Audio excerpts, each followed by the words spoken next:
Welcome aboard, insomniacs and history nerds. Tonight we're sailing the medieval seas where shipwrights had splinters, sailors had superstitions, and storms had personality. From cozy coastal villages to cogs and carracks that creaked louder than your neighbour's white noise machine, we'll fish, barter, and maybe not get scurvy. We'll even navigate by stars because nothing says sleep like trying to remember which one is Polaris. So fluff your pillows, batten your eyelids, and let's drift chapter by chapter into a calmer tide. Anchors down, let's dream. The sea is never still.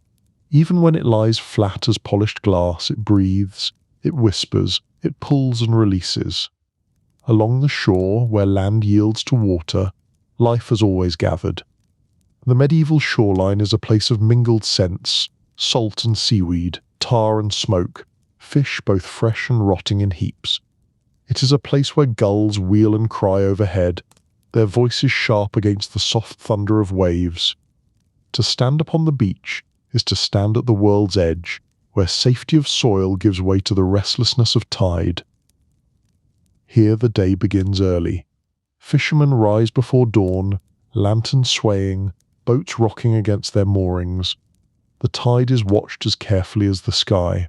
Children learn to read the sea not in books but in foam, and colour green-grey before a storm, the sudden brightness when shoals move close, the slick calm that warns of fog. Along estuaries, mudflats gleam, slick and treacherous, yet full of clams and mussels. Women wade with baskets, skirts tied high, their laughter carrying across the flat expanse as they dig with hands and knives. Salt is gathered too, for salt is life. Without it, fish cannot be kept, meat cannot be stored. On sunny coasts, shallow pans are dug where seawater is left to dry, leaving crystals sharp and white. Men rake it into small windrows and then into tidy cones, and children help carry it home in baskets lined with rush. In towns, salt is precious, weighed, measured, taxed, guarded. To live by the sea is to live also by salt, for it turns fleeting abundance into lasting provision. Shorelines are never empty. Driftwood washes up useful beams from distant wrecks, twisted roots bleached by sun, planks scarred by teeth of reef. Nets dry on poles, their knotted cords stiff with brine. Boats lie pulled up on shingle, hulls tarred black smelling of pitch. Fish scales glimmer in heaps like coins spilled from some careless hoard. Dogs nose among them, chased away by shouts. Children chase crabs between rocks, squealing when they nip, and women spread seaweed upon fields to sweeten soil. The sea gives not only fish but fertilizer, not only food but timber, not only peril but plenty. There are trades that live only by the tide line. Net menders sit on low stools, fingers flying, repairing the day's tears before tomorrow's dawn. Rope makers twist hemp on long, straight lanes, walking backward as cords grow from their hands. Pitch is simmered in iron pots, thick and fragrant, brushed hot into seams. Even the air seems sticky with it. A boy carries a bucket of nails from the smithy. A man in a leather apron fits a new plank to a battered hull. The shore is a workshop as much as it is a border. Yet the sea is never tamed. Medieval folk feared it as much as they loved it. Tales are told of monsters in the deep, serpents longer than ships, whales that overturn boats, mermaids who sing men to their deaths. Sailors swear they have seen lights beneath the waves, or islands that vanish when approached. Priests bless boats before they launch, sprinkling holy water upon decks, asking saints to guard them. Chapels are built upon headlands, their bells ringing over surf to remind mariners that faith must ride with them. The shoreline is borderland not only between land and sea but between safety and peril, faith and fear. On market days the shore grows loud. Fishermen stride in with baskets heavy herring and cod, mackerel striped bright, slippery eels coiling in tubs. Prices are shouted, knives flash, scales fly like mica. Women bargain hard, trading bread, cheese, onions or wool for fish to salt. A cooper rolls empty barrels down the strand, and rolls them back full. A tanner haggles for skins. A monk counts coins for the monastery's Lenten stores. For inland folk who walk to the coast, this edge feels like another country altogether. The tide rules the clock. At flood, boats crowd the water like dark geese. At ebb, they settle on their keels and lean like sleeping cattle. Paths appear across flats only for an hour, stone to stone, stake to stake, then drown again without apology. A careless traveller stands staring as the sea returns the channels like a pack of quick wolves. Those who live here keep pipe by bells and by water both. Shorelines are places of farewell. Families gather as boats push into surf, men wading to shove them clear, women standing with shawls pulled tight against wind. Prayers are whispered, crosses made, last glances exchanged. The horizon swallows ships quickly. Soon only the white line of sail is left, then nothing but sky and water. Farewell may last a day, a month, a year, or forever. To live by the shore is to know longing, to measure love not only in closeness, but in waiting. And shorelines are places of return. When boats appear again, shouts ring out. Children run down shingle, dogs bark, women wave. Nets are heavy, barrels full, or sometimes empty, yet the men are back and that is enough. Salt-stiff sails are lowered, hulls dragged high, catches gutted, and smoke rises from huts as fish are hung and dried. At night the village glows with firelight, laughter and song, the sea itself humming beyond, as if joining in the welcome. Storms redraw the edge without asking. A calm noon turns iron by evening, wind climbs and howls, waves fling weed and timber high into lanes. Doors are barred, lamps are set in chapel windows, and families listen for the thump of a familiar oar against the quay. Morning leaves a different beach, logs where there were none, a new bank of sand, perhaps a broken mast gnawed smooth by surf. The sea keeps its own cartography. Faith threads through all of it. A carved saint stands in a niche above the strand, his paint worn thin by salt wind. Votive ships hang in the chapel like small fleets at anchor. Women light candles when the sky turns strange. Men knot scraps of ribbon to oars in thanks for a safe crossing. Children learn saints' names with the names of winds. Nicholas for mercy, Mary for guidance, the Levant for fair weather, the Black East for trouble. Night changes the shore, but does not empty it. Torches move like little comets along the quay. A watchman's horn sounds twice at fog. The tide gossips to the stones. Far out, a bell hung upon a reef tolls when waves lift it, speaking danger in a tongue everyone understands. Nets darken on their frames, boats creak in their sleep, and stars salt the water with false lights that make even old sailors blink and smile. At the edges of medieval maps where land was drawn fur and seas sprawled blank, scribes sometimes wrote Hic sunt dracones, here be dragons. But those who lived at shorelines knew better. They knew the sea was not only mystery, not only peril, but also bread, trade, story, and hope. The shoreline was not the end of the world. It was its beginning. Some boats work by moon and lantern more than by sun. Night fishing has its own grammar. A single flame hooded at the bow, a low murmur so as not to spook the water, the slap of oar made small. Eels move then in black cords through reeds, and herring rise glittering to faint light as if summoned. Men read the water by sound, hush that means depth, the chucker that means a shoal, the sudden hushless hole that warns of a current's throat. Nets lifted at night drip stars as much as fish. Seasons write themselves upon the hulls. Spring brings mackerel bright as minted metal, and nets that come up lively and tangled. Summer piles the days long and hot. Tar grows soft, oars blister hands, and salt crusts everything like frost of another season. Autumn means herring in hosts so great that sea turns quicksilver. Barrels fill, smokehouses breathe day and night, and laughter runs even among the weary. Winter hardens everything.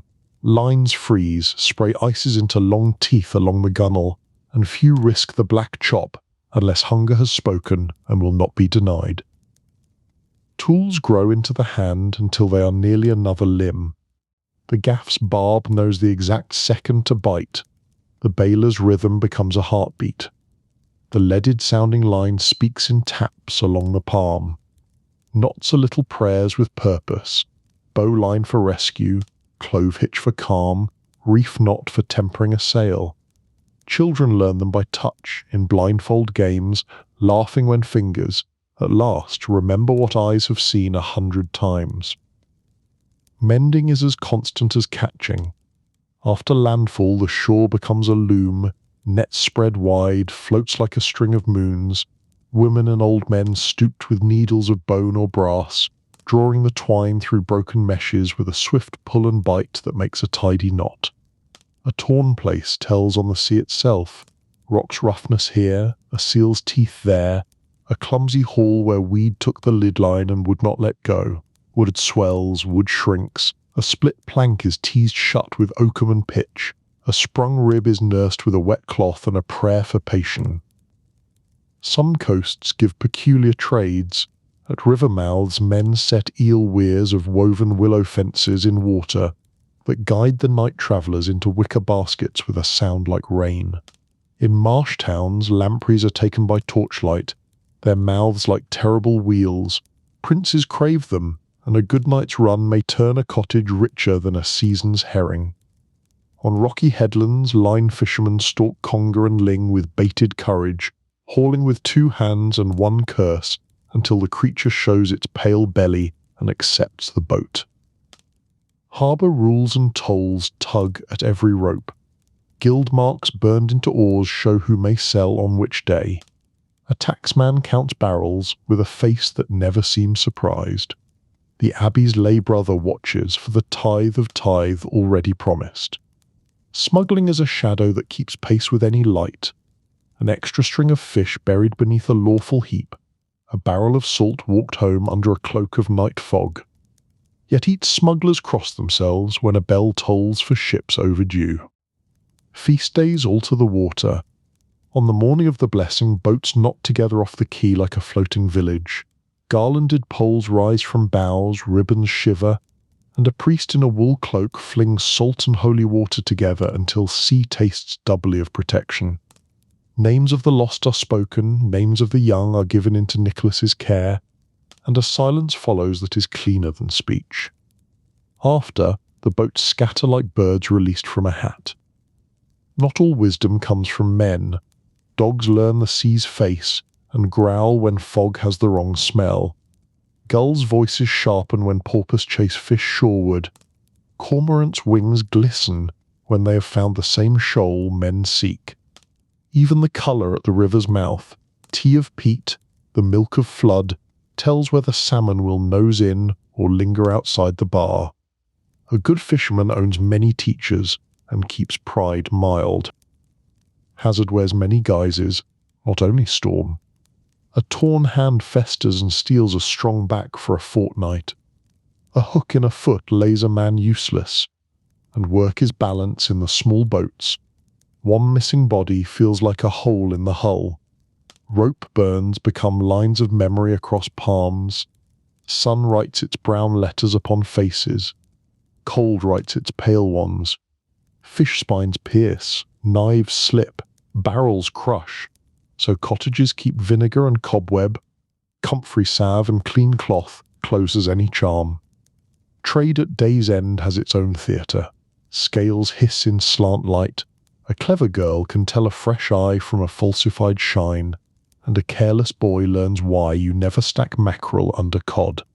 A cart's axle complains, a moneyer licks his thumb and counts slow. The last buyer tosses in an extra onion and calls it fair. Smokehouses open their wooden lips, a dry, savoury breath moves across the lane. The shore smells of profit and labour both. At times bounty is so foolishly generous that laughter turns into work without end. Herring years swell until barrels rise like little towers. Men sleep sitting against them, knives still sticky in hand. The abbey buys 40 casks in a word. A road to inland villages turns white with spilled scales. Then, just as suddenly, the shoals swing wide for seasons, and the same men stare at an empty horizon that looks as innocent as a lamb. The sea teaches humility efficiently. Boats carry the parish in ways a steeple bell never could.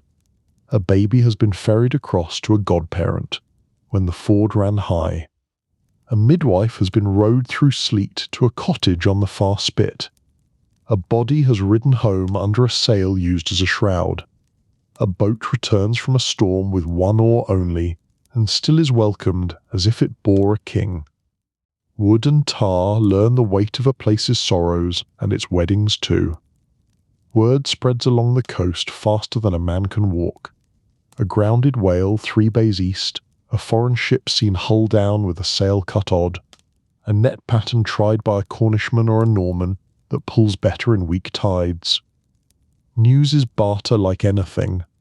A shared tip, a loaned coil of rope, 2 hands hauled in another's boat during a lean week.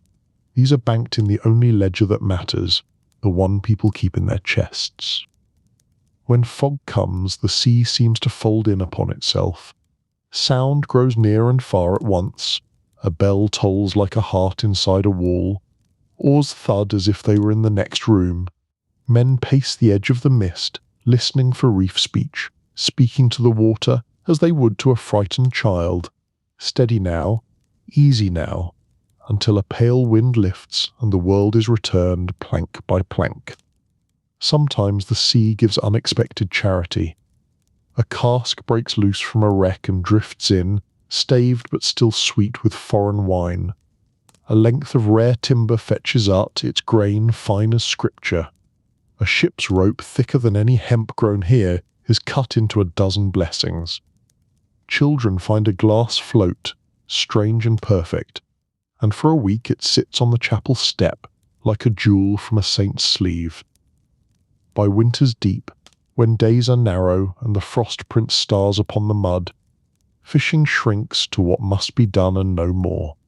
Nets are mended in long afternoons, hooks are sharpened, oars are sanded smooth where hands insist they be. In cottages, stories swell like bread at the hearth. The one about the man who rode home with a seal for company. The one about the monk who prayed a storm down to a whisper. The one about the year herring ran up the very street. Such talk is another kind of net, keeping courage from slipping through. And always, at first light, the small boats nose toward water again. Keels grind a little, then lift. Oars dip. The shore lets go. Need rows with them, and hope, and the quiet pride of craft done well. The sea remains master, but the boats ask daily for a share, and sometimes the master nods. In these low hulls, patched and faithful, lies a people's stubborn answer to hunger and to distance. What banners, not boasts, only the long patience of hands, the honest tally of fish, and the will to return tomorrow. Locks are rare, but weirs are common, low teeth of wood and stone that comb the current. Bargemen learn their moods the way shepherds learn gates. Some weirs are friendly, letting boats slide through a notch with a hiss like poured ale. Others snarl, dragging at hulls, demanding poles and curses, and 3 men at the rope. Millers eye the river like proprietors. Water is their wheels' bread, and they argue with bargemen as if the current belonged to both of them at once. Upstream travel is a craft within a craft. When the wind grants a favour, a square sail is raised and the barge noses forward like an ox with new hay in sight. More often, men on towpath lean into the rope until their shoulders burn.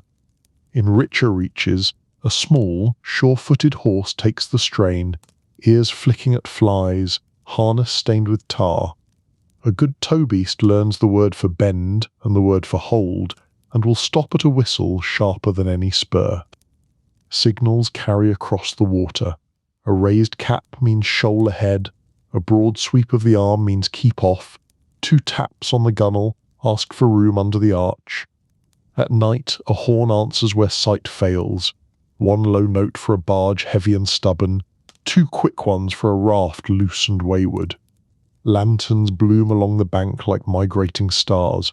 White for the ferry, red for a snag, green for a mill race half-gated and mean. Winter writes its own law. When ice takes the channel, barges are moored nose to bank and wrapped in rope like sleeping beasts. Men test the river with poles, listening for the hollow talk of bad ice and the solid thud of good. Some weeks the towpath becomes a sled road. Grain skates downstream on runners greased with tallow. Laughter rings sharper in the frozen air. Then thaw returns with a groan, ice breaking like crockery across piers, and all hurry to free lines before the floes tear wood like bread. Flood is the river's temper. It comes in a night of rain, the banks gone, willows standing as islands, fields turn to brown mirrors. Cottages wake with water at the lintel, pigsties tug at their stakes. The ford moves itself somewhere no one can guess. Barges slip their moorings or are yarded high, by a dozen hands pulling and swearing in the same breath.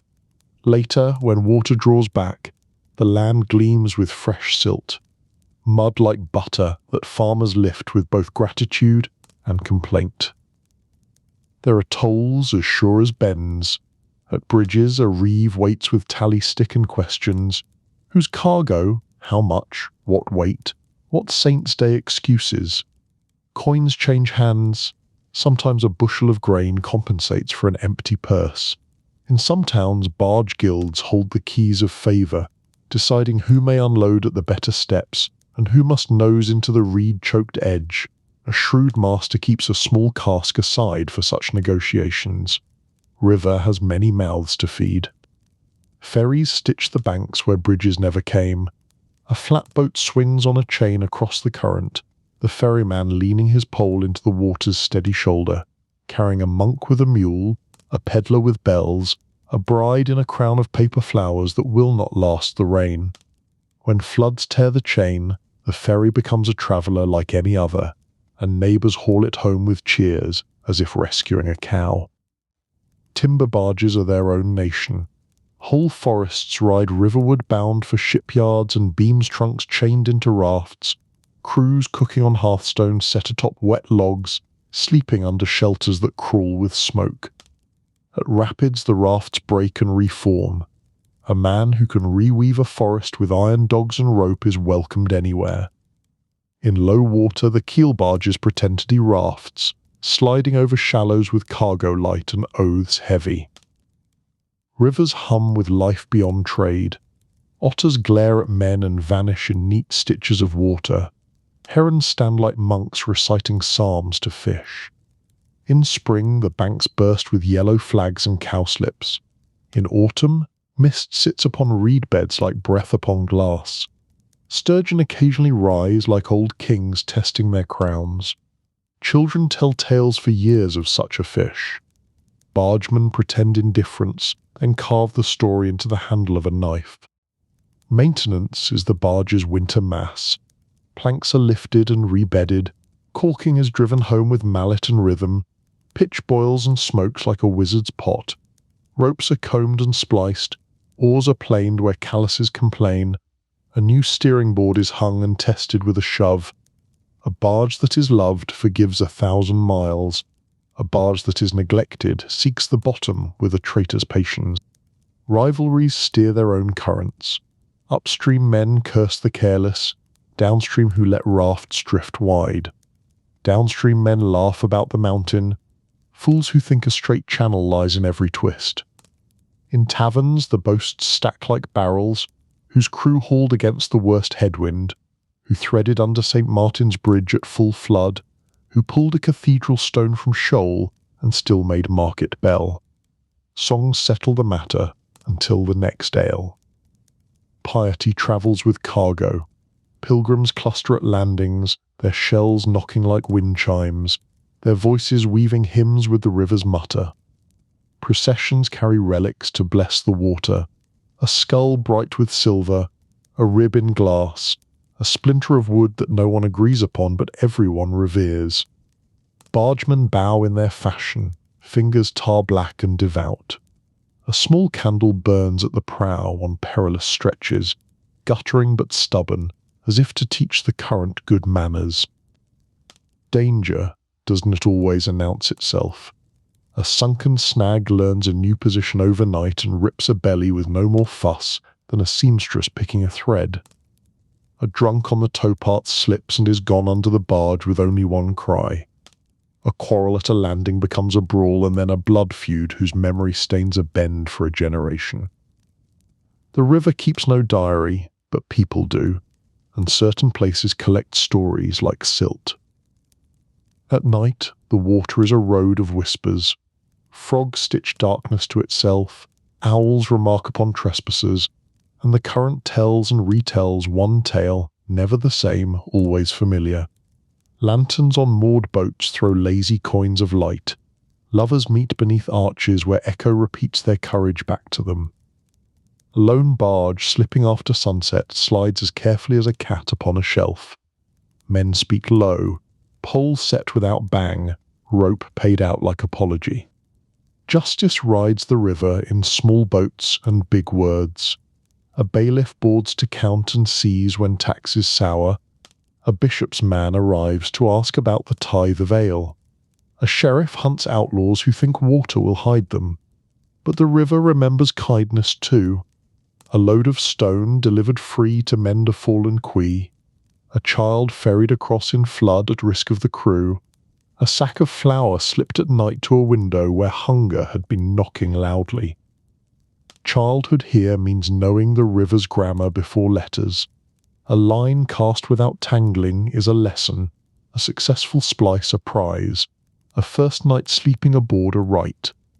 Girls carry bread to cruise and learn the weight of a loaf in a moving hand. Boys run messages like water, swift and precise. Some will leave for land work and never return. Some will marry into the barge itself, their lives bound by knotted rope and tide mark. When plague or war stills the banks, the water keeps its own counsel, flowing past shuttered mills and empty landings. Barges lie idle, their ropes shrivelling, their seams drying and sulking. Then, by and by, a cautious load of grain moves, then two, then a raft of timber with a hearthstone smoking, and the towpath grows new footprints. Commerce is shy after grief, but the river coaxes it as surely as spring coaxes willow bud. Festivals belong to the water as well. Candle boats are set adrift on saints' nights, a flotilla of flames sliding under bridges while bells hush themselves to listen. On fair days, painted barges parade, prows dressed in flowers, children shrieking when a bucket is tossed for mischief. A champion polar walks the gunwale from stern to bow without a wobble, tosses his hat, and receives beer and bragging rights for a year. At last light, when work flattens into quiet, a man on the towpath may stop and feel the river speak through rope into bone, a low, steady pull that says purpose without hurry. Smoke lifts straight from cottages, a mill wheel slows to the pace of prayer. The barge drifts in its notch of bank, tugging gently as if dreaming of distance. Tomorrow it will shoulder the day again, not glorious, not swift but certain, bearing the weight of ordinary plenty from one needful shore to another. There is a calendar kept in muscle and mud. Spring opens the sluices and calls timber down from hill foresters. Summer fattens traffic with grain and wool. Autumn loads the decks with apples, hops, and barrels of new ale. Winter shortens days so sharply that men pace their work to the sun's small coin. Saints' feasts mark busy landings, Martin for wine, Andrew for herring, Nicholas for gifts to river chapels. The towpart keeps these dates without ink. It remembers them in ruts and footprints. Food aboard is plain and honest. A heel of rye that tastes of last year's smoke, onions strong enough to argue back, cheese wrapped in cloth rubbed with salt. A pot hooks over a brazier when the wind is kind. Cabbage and a sliver of bacon become soup that warms fingers as much as bellies. In high summer, cress is cut from the bank and trout bought from a boy with a wicker creel. In lean months, dried peas drum the pot like small weather. Tea is a rumour from far ports. Here, comfort is a hot crust and a shared knife. River lore lives in mouths more than scrolls. Yield to the laden, old men say, and keep your tongue where the reeve can't tax it. Rite of passage is argued with gestures, debts remembered by faces, a broken oar paid back with a coil of good rope, a lost pole forgiven because a man jumped to save a child. If judgment must be inked, the guild writes it on parchment sanded with pumice, then tacks it to a post where everyone may pretend to read, and no one can pretend not to know. Bridges are both blessing and hazard. Their piers split the flow into sly knives. Their arches frame the world into brief pictures. A white goose, a red cap, a cloud the size of a loaf. On fast water, passing under is a prayer wrapped in timing. Boys sit above with legs dangling, trading dares for pennies. Beggars anchor at the shade line. Merchants sew charms to bundles so the river will pretend not to notice their value. Each bridge keeps a small museum in its weed. Lost hats, a shoe with one nail, a pilgrim's staff that found a shorter road. Scribes of the water carry stories farther than goods. A minstrel with a cracked lute travels 3 towns on one tune. A letter rides under tarred cloth to a girl who reads by candle and smiles in secret. News outruns hooves when it chooses a barge. A king sick, a war cooled. A saint's bone that worked to cure 2 villages down. By the time it reaches the last quay, the tale has gathered moss and truths in equal measure, and no one minds which is which. Storm on a river, is it a sea's rage but a quick temper? Thunder claps between banks like a door slammed by God. Rain hammers flat so hard the water seems to bounce back angry. A sudden squall will take a hat, a curse, and, if a man is careless, man. Yet the tantrum passes. Steam lifts off the boards, swallows resume stitching air, and someone makes the joke about St. Elmo borrowing the miller's wheel for an hour. Laughter is a pump that keeps spirits above the surface. Night navigation asks for other senses. The nose learns peat smoke from willow smoke, wet clay from eel slick. The ear takes bearings from the riffle below a riffle, the hush that means a deep glide where poles won't touch. The hand reads the rope, damp tight for fair pull, gritty for a snag, singing for a current that wants argument. Stars are mostly rumour behind hedge and cloud, but one bright planet over the abbey spire becomes a private compass that never fails, until it does, and then the horn does its work. Illness rides the barges lightly, but sometimes sits down heavy. Ague shakes a crew for a week. A cut gone sour blooms red under a sleeve. Remedies are as plain as meals. Garlic pounded with salt, a poultice of river clay and comfrey, a prayer spoken into steam. In worst seasons, a black cloth hangs at a cottage door, and the towpart gives it a wide berth. The river runs on regardless, which is a kind of mercy and a kind of grief. Children find schooling where water meets wood. A girl learns to tally by stacking pebbles for each sack lifted. A boy learns wind by watching how the smoke leans from a cottage 2 bends ahead. They practice knots until fingers to tie in the dark. They pick out the one good plank from 3 that only pretend. When they swear their first towpat oath, the old men pretend not to hear, and the old women pretend not to smile. Saints keep their own ledger of favours. A silver fish hung on a chapel nail for a child spared from drowning. A length of new hemp left on the step for a skipper who came home with a cracked keel and a whole crew. Wax ships sail along the windowsill in Lent, their little wicks making the river of air shimmer. On the day of the blessing, every rope smells faintly of frankincense and hope. Winter fog is the river's curtain. It folds sound, blurs lanterns into moons, teaches caution to the cockiest crew.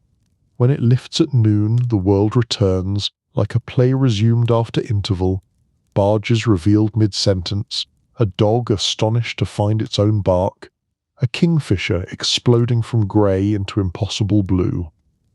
Men laugh at their earlier carefulness, as if fear were a coat easily doffed. The river knows better, and keeps a corner of fog tucked away for tomorrow. And always commerce ties humble to grand. A block of stone from an upstream quarry becomes a bishop's step. A barge of oak pins becomes a ship's ribs.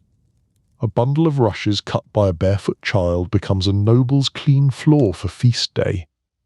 Coins trail back upriver thinner than they came down, but pride runs thick. At the inn, a bargeman can point to a tower, a hull, a hall, and say, "I carried a piece of that, and the ale tastes stronger for it." So the river keeps its bargain with those who walk beside it, work for passage, patience for safety, courtesy for room enough. It will never promise more. But if a man listens, if a woman learns its grammar, if a child keeps its hours, the river will take what they offer and return it as bread, as warmth, as roofs that hold against rain. Day after day, bend after bend, the barge goes on, broad, low, and faithful, bearing the common weight of a world that would starve without it. Salt towns keep their own calendar. Spring repairs the pans, men tamp the dikes with wooden mauls, women kneel to patch cracks with clay, children carry baskets of shells to harden edges. Summer stretches long and white. The workday begins before sun has teeth, and ends when shadows turn blue. In autumn, storms chew at the works and the pans are left to rest under grey sky. Tools are cleaned, rakes retined, baskets mended with willow. Winter is for counting.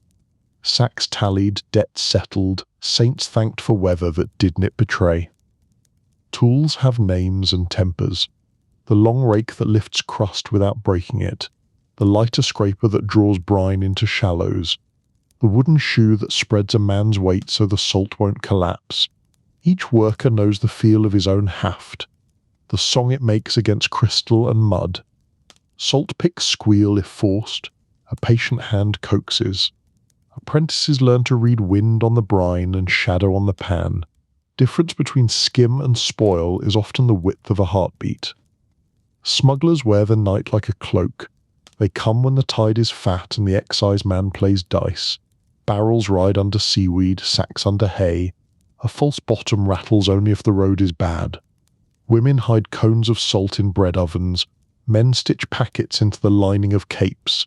Dogs learn to bark at strangers and wag at neighbours. When a raid comes, it is all spilled salt and spilled pride. Afterward, someone leaves a loaf and a wink on a windowsill where the collector's wife will find it. The town keeps its teeth, but it smiles. Salt has its saints. In Brittany they honour Anne. Along the Tagus, men lay sprigs of rosemary by a painted Nicholas. On the first harvest day, a priest walks between pans with a bucket of clean water and a brush of thyme, sprinkling edges, blessing hands. A small procession leaves a cone of bright salt at a chapel rail. The sacristan will crumble it into the larder pot all winter long, a pinch in each stew provision made prayer. Whaling crews keep omens the way children keep marbles. A red sunrise means ready the boats. A raven on the headland means mending instead. The harpooner sharpens in silence, spit once to the north, tests the barb against his thumbnail. The boatmaster coys line with the care of a scribe rolling a gospel. A snarl in the tub is a curse waiting to flower. When they shove off, oars kiss water together, and all jokes scatter like gulls. The strike is a ceremony without words. Breath, throw, bite. Then the world becomes a rope burning through hands and a boat skating over skin. Men crouch low, as if the sea were a ceiling. The second iron goes in like a promise. The lance follows like an argument no one wants to make and everyone knows by heart. Blood moves the water, and the ocean smells of iron and thunder. Hats are removed without anyone remembering to remove them. At the try-works, heat is its own language. Blubber is sliced into horse pieces and fed into cauldrons until oil weeps out with a sigh. Flames lick the potbellies, smoke climbs, thick and sour, and marks the sky so far that shepherds name the weather by it. Women skim and strain, pour and plug, wiping rims with rags that will never be clean again. Children carry staves to coopers and learn to taste leaks. Oil on the tongue means work to be done before the barrel thinks of travelling. Shorings are feasts and funerals. When the sea gives a carcass, whole villages come with knives and gratitude. Meat is cut in long, dark banners, tongues are argued over, marrow is a delicacy for old teeth. Bones make lintels, sled runners, and a child's toy carved into a saint. A rib set upright in a churchyard becomes a gate pilgrims walk through for luck. Those who drowned last season are named. Those who returned lift cups and promise not to boast. Seaweed seasons a year as surely as sun. After storms, people rake the tide line as if it were a long garden bed. Kelp is cut, rinsed in tide pools, and laid over walls to dry into crackling ribbons. Burned in low pits, it gives ash that glassmakers court like wealthy uncles, and soap boilers hoard like secrets. Farmers fork weed over hungry soil. Spring barley thanks with smaller gratitude than potatoes will one day shout. On poor land, the difference between thin porridge and a loaf with pride is measured in cartloads of weed. Shellfish follow the moon. Baskets hang ready by doors on the nights when tides pull the sea back far enough to show its cupboards. Fingers learn to twist muscles at the hinge without breaking. Beards, knives slide under oysters with the patience of a locksmith. In richer waters, men dive once, twice, 3 times, feeling with toes for the weight of sponges or the rough promise of coral. A pearl found is a bell rung, neighbours gather, bargain, and applaud.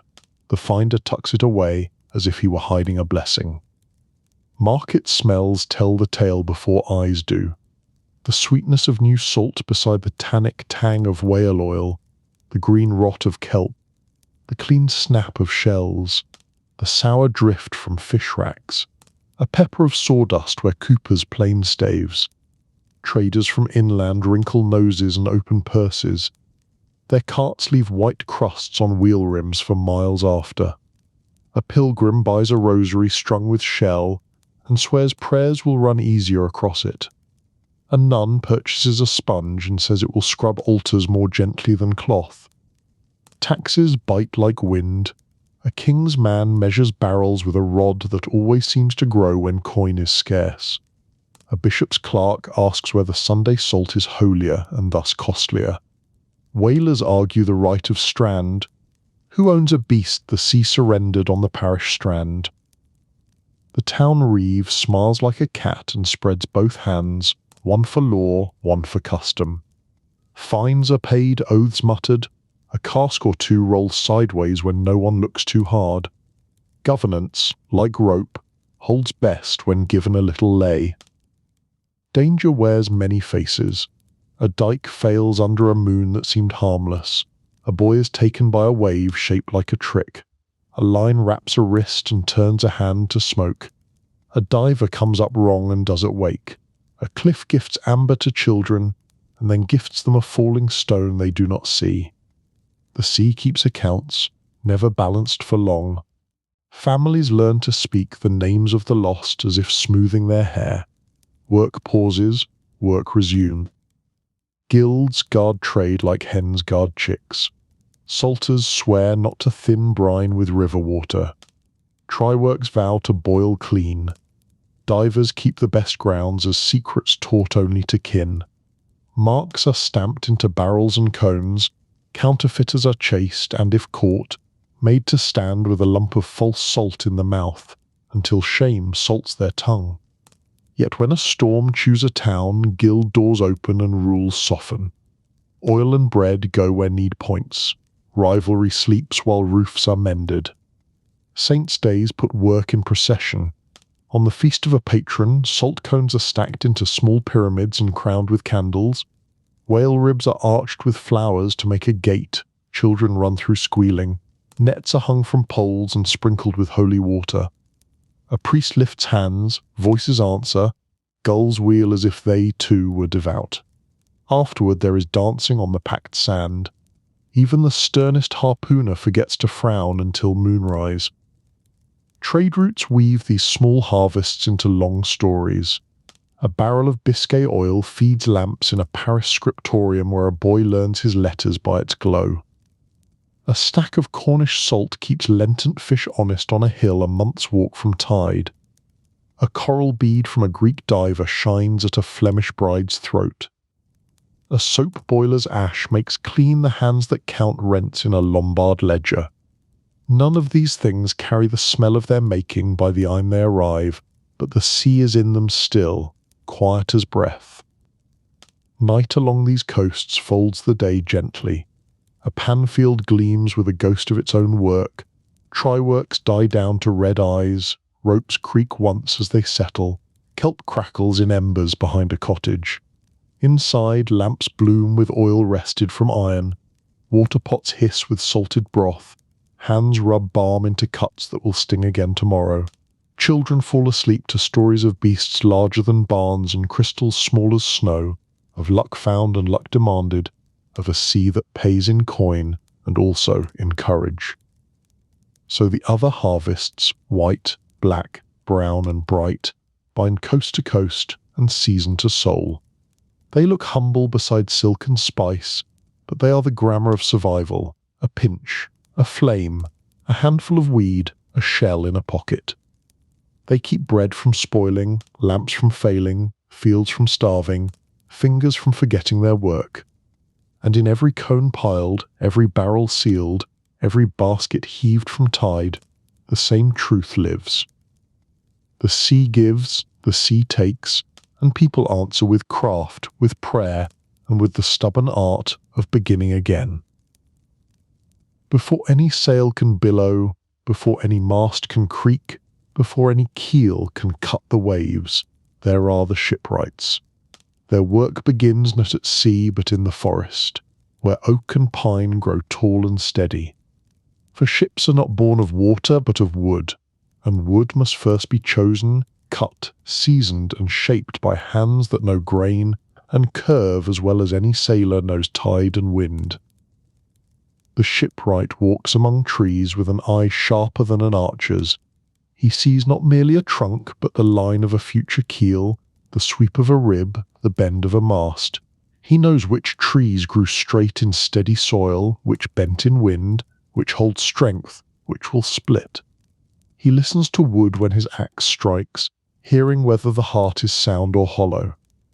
The forest is his first workshop, the echo of axes his first song. Once felled, trees are dragged by ox to rivers or roads, their bark stripped, their sapwood hewn away. Great beams lie stacked, curing in wind and sun, until they are ready to be shaped. Shipyards rise by water's edge, where timbers could be hauled easily to launching. The air smells of pitch and sawdust, of tar boiling in pots, of iron nails hammered bright and ringing. Hammers echo, saws rasp, mallets thud upon wedges. The noise is constant, a rhythm of creation as steady as waves upon shingle. The keel is laid first, a spine of oak long and strong. Upon it ribs are set, curved timbers steamed and bent, forming the skeleton of the ship. Planks follow, fitted tight, nailed with iron, their seams caulked with moss and pitch. Each strike of mallet, each swing of axe, is both labour and prayer. Shipwrights know lives depend on their craft. A loose seam may mean drowning, a weak plank may break under storm. Thus they work with care, with sweat, with reverence. The tools are simple yet mighty. Adzes for shaping beams, augers for boring holes, draw knives for smoothing, mallets and wedges for splitting. Blacksmiths forge nails and spikes by hundreds, their sparks flying into night. Ropes are twisted from hemp, tarred until they gleam black. Pitch is heated in great pots, brushed hot into seams, its smell pungent, clinging to skin and clothes. Shipwrights are as much coated in tar as in sweat, their beards stiff with it, their hands blackened. As hulls rise, children creep near to watch, their eyes wide as planks curve into walls higher than houses. Women bring food, men carry tools, dogs bark at strange new shapes looming beside water. Slowly a ship takes form, prow sharp and proud, sides swelling like ribs of beast, stern rising steady. The air hums with excitement, for each new ship promises more fish, more trade, more journeys, more tales.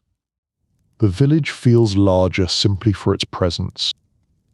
When the hull is done, masts are raised tall poles of pine, hauled by ropes, guided by cries, set deep into sockets. Sails are cut from wool or flax, heavy and strong, stitched by women with steady hands. Some are left plain, others dyed bright, some bearing painted crosses or saints' emblems, prayers writ large across canvas. Ropes are threaded, pulleys fixed, rudders hung. The skeleton becomes body, the body becomes vessel. Before launching there is always a blessing. Priests sprinkle holy water across deck, chanting litanies, calling on Nicholas, protector of sailors, and Mary, star of the sea. A small coin may be hammered into mast, a charm buried beneath keel, a sprig of green fastened to prow. No ship leaves yard without prayer, for all know that man's skill could carry it only though far.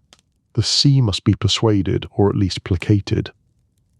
The launching is a day of festival. Villagers gather, children perched on shoulders, dogs barking, fiddles playing. The ship rests upon greased timbers, ropes taut to hold it. At signal, wedges are struck, ropes cut, and the hull begins to move.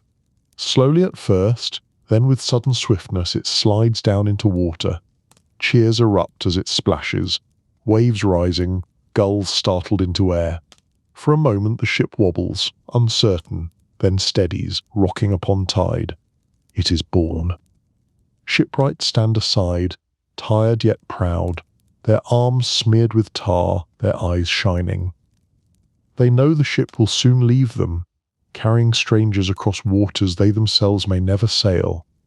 But their craft sails with it, their axe strokes, their fitted seams, their hammered nails. Every creak of plank is their voice, every roll of wave against hull is their labour remembered. They return to yard, to begin again, for ships are always needed, and the sea always hungers. Thus the shipwright's work is more than craft, it is a dialogue with sea itself. Each ship is a bargain, wood against wave, tar against tide, prayer against peril. Some ships will return, weathered but whole. Some will vanish beneath storm, their timbers drifting back to shore. Yet the shipwright builds again, for to stop would be to starve. His hands shape not only vessels but the very fate of villages, towns, kingdoms. Without him, the sea would remain barrier. Through him, it becomes road. Below the decks, order is a kind of salvation. Ballast stones lie in their bed like a second, secret cargo, keeping the ship honest in a cross sea. Barrels are chocked with wedges, corded with rope, and cribbed with dunnage so they will not take the notion to roll. Scribes chalk symbols on heads, wool, wine, oil, salt, so a man in the dark belly can read with a lantern and a touch. The bilge breathes slow through limber holes, pumps stand ready with leather valves oiled, for water is an uninvited passenger and must be shown the way out. On the rail stand castles fore and aft, wooden towers like clenched fists. They are meant to keep archers high and boarders low. In quiet weather they serve as lookout perches. In trouble, they make the cog a pricklier beast than her round hull suggests. The great sternpost rudder, iron-banded and stubborn as an ox, hangs from gudgeons and pintles. Under a steady hand it will talk the sea into better manners, yaw by yaw, until course is truth again. Rigging is a city of ropes with its own streets and laws. Shrouds ladder up to the mast where the lookout nests, eyes salted raw but keen, stays hold the spar against the sly pull of wind. Braces and sheets carry orders faster than any tongue. Hands learn the rig with feet as much as fingers. A step into a ratline here, a swing round a futtock there, the body making grammar out of hemp. Knots a catechist bowline clove reef, each a small decisive answer to a question the sea never stops asking. Loading day is theatre and mathematics together. A crane creaks, the hook bites, a barrel rises, turning slow as a sermon. Men with handspikes breathe in one accord to heel it true onto the tier. Heavy goods low, fragile goods high. Grain away from wet, oil from flame, iron where it will not quarrel with the compass. The purser keeps his roll and his temper. The cooper taps hoops with a mallet that speaks 3 languages, sound, secure, and split. Guild marks and leagues write their invisible names on every plank. In the cold north, merchants of many towns bind themselves by oath and tally their cogs sailing in company, their seals on each other's chests. Farther south, consulates keep ledgers in the ports, brokers bridge tongues, and factors wait like patient spiders in the counting houses, ready to bind wool to coin, coin to spice, spice to vow. A ship bears these webs as surely as she bears cargo. Signals govern the sea the way bells govern a town. A banner at the foremast means weigh anchor. A lantern in the rigging after dusk means steerage change. A trumpet's 3 notes call boats to water. When convoys form, the flagship's pennant is scripture. 1 haul for gather close, 2 for scatter, 3 for danger to larboard. In fog, the ship beats a drum at measured heartbeats, and the answer thuds back through wool and wood until each hull knows not only where it is, but who keeps it company. Customs follow saints as surely as shadows follow masts. Crews will not name certain animals aloud. They turn a coin when they first sight porpoise. They tuck sprigs of rosemary into coil and locker against rot of both rope and spirit. On the main deck a small image rides in a niche. Nicholas with his ships, Mary with her star wax, pooling at their feet from candles lit in gratitude or fear. Oaths are common as tar, prayers more common still. Maintenance is the price of tomorrow. In quiet roads a cog is careened, she is heeled until her flank bears like a whale, and men scrape barnacles and weed while others pay seams anew with oakum and hot pitch. Tallow is rubbed on where weed grows fiercest. Worms from warm waters are cursed and smoked with fires of damp wood. Sails are brought down and spread over cobbles for mending. Palms flash, needles bite, and reef points are renewed so a gale will find no weakness to pull. Voyage craft is half luck, half learned defiance. In a rising blow the master shortens canvas in steps, the square sail reef to a smaller obedience, until only a storm trysail stares into rain like a narrowed eye. Heaving to makes a moving refuge, bow a little into the sea, drift with dignity, hold your nerve. When the wind drops into the hot breath of calm, the crew rig a boat astern and tow the parent like dutiful sons, or else they wait and curse kindly in equal measure. Danger has many faces besides storm. In bright weather a coral head will lift its knuckles a hand's breadth beneath green. In winter, flows nose along the Baltic like white rams. Shoal water gives fair warning if a man listens. Sea changes colour, the wave-top whispers different, so the mate casts the sounding line, tallow on its lead bringing up a secret. Sand, shell, mud, weed, each a syllable in the bottom's quiet speech. Not all fighting at sea is declared. Some captains hire extra archers for certain straits. Others paint false stripes on their hulls to look more warlike. Many sail in loose company, so an enemy must face. Not 1 deck but 6. Oil and pitch lie to hand in earthen pots, with plugs ready to pull. Sand sits in tubs to tread upon, when blood and rain make the planks traitorous. The ship's carpenter keeps an axe for boarding and an auger for emergency borne to make openings, one to stop them. The crew's society is a small, sharp world. Watchers turn the hours on a rope knotted with the sea's own numbers. The bell marks time enough for discipline and not quite enough for sleep. A boy runs messages and learns to read sky. The cook coaxes miracles from a blackened pot. The boatswain's call carves silver lines through clamour. The pilot speaks seldom and is obeyed quick when he does. Quarrels are settled under the master's eye with punishments measured, not for pain, but for example, because one man's pride can founder a ship. Ports stamp their characters on timbers the way tides stamp weed on stones. Some harbours are bowls of stone with chains to bar. The mouth at night, some are rivers with bars that shift their teeth each season. Some are open roads where a fleet rides under a headland as snug as a cat under a chair. Tollmen count, reeves demand, brokers smile, and yet the quay is also a place of mercy. A rope thrown to a latecomer, a loaf handed to a stranger, a message left with a priest for the next ship bound east. Far cargoes change lives at home. A bale of alum lets dyers turn dull cloth to jewel. A chest of saffron colours an abbey's feast. A cask of pitch keeps a town's boats tight against winter. A roll of eastern silk becomes a banner that makes a market day feel like a coronation. Cogs and Carracks do not merely move goods, they ferry futures, each crate a small argument for a different tomorrow. Season rules ambition. In late autumn, ships crowd safe harbours nose to nose like cattle before a storm.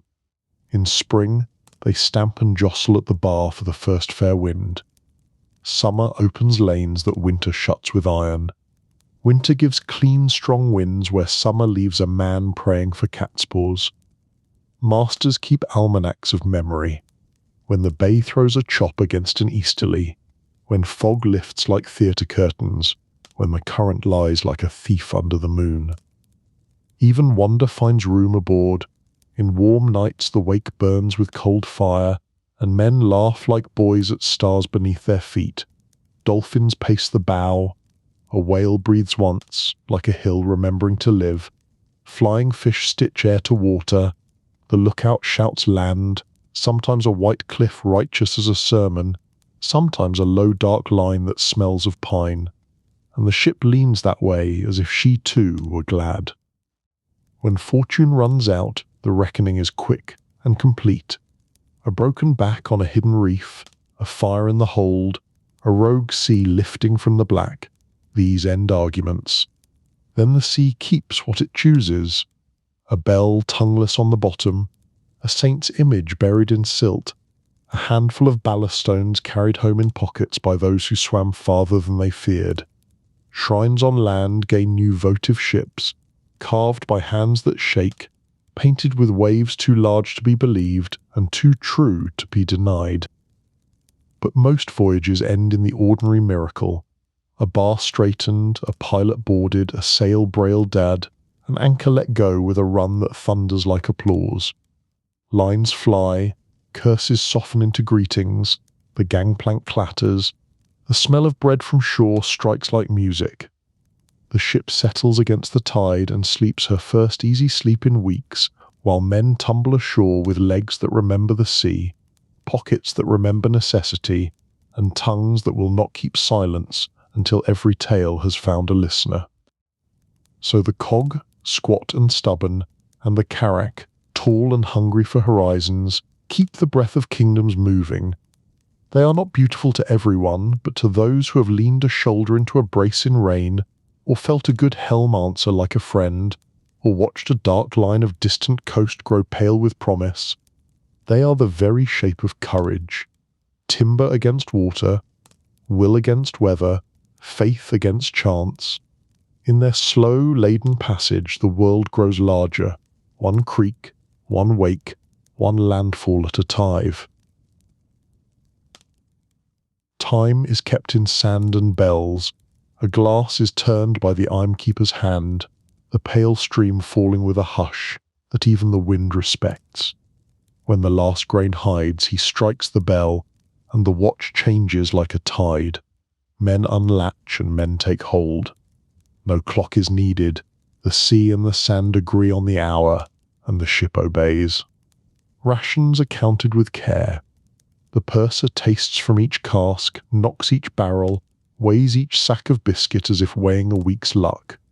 Fresh water is doled in careful measures. The first days it tastes of wood and river, later of the long voyage itself. A stingy man earns curses, a reckless one, fear. Either way, the crew knows how thin a margin lies between enough and not enough. The capstan, or windlass, is the ship's jaw. Around it the cable bites. Men lean and step, voices braided into a chant so the strain becomes one muscle. The anchor comes grudgingly from the dark, weed-draped, mud-dripping, heavy with the riverbed's reluctance. When it breaks water, a cheer goes up that sounds like hunger delayed. Tools hang where hands can find them, blind. Marline spikes shine with use, serving mallets darken with tar, palms of leather save fingers from needles hungry as fish. Splices are small promises, long, short, aye, each meant to hold when the sky argues. A well-served line looks like a sermon, tight, plain, and meant to last. Animals share the voyage.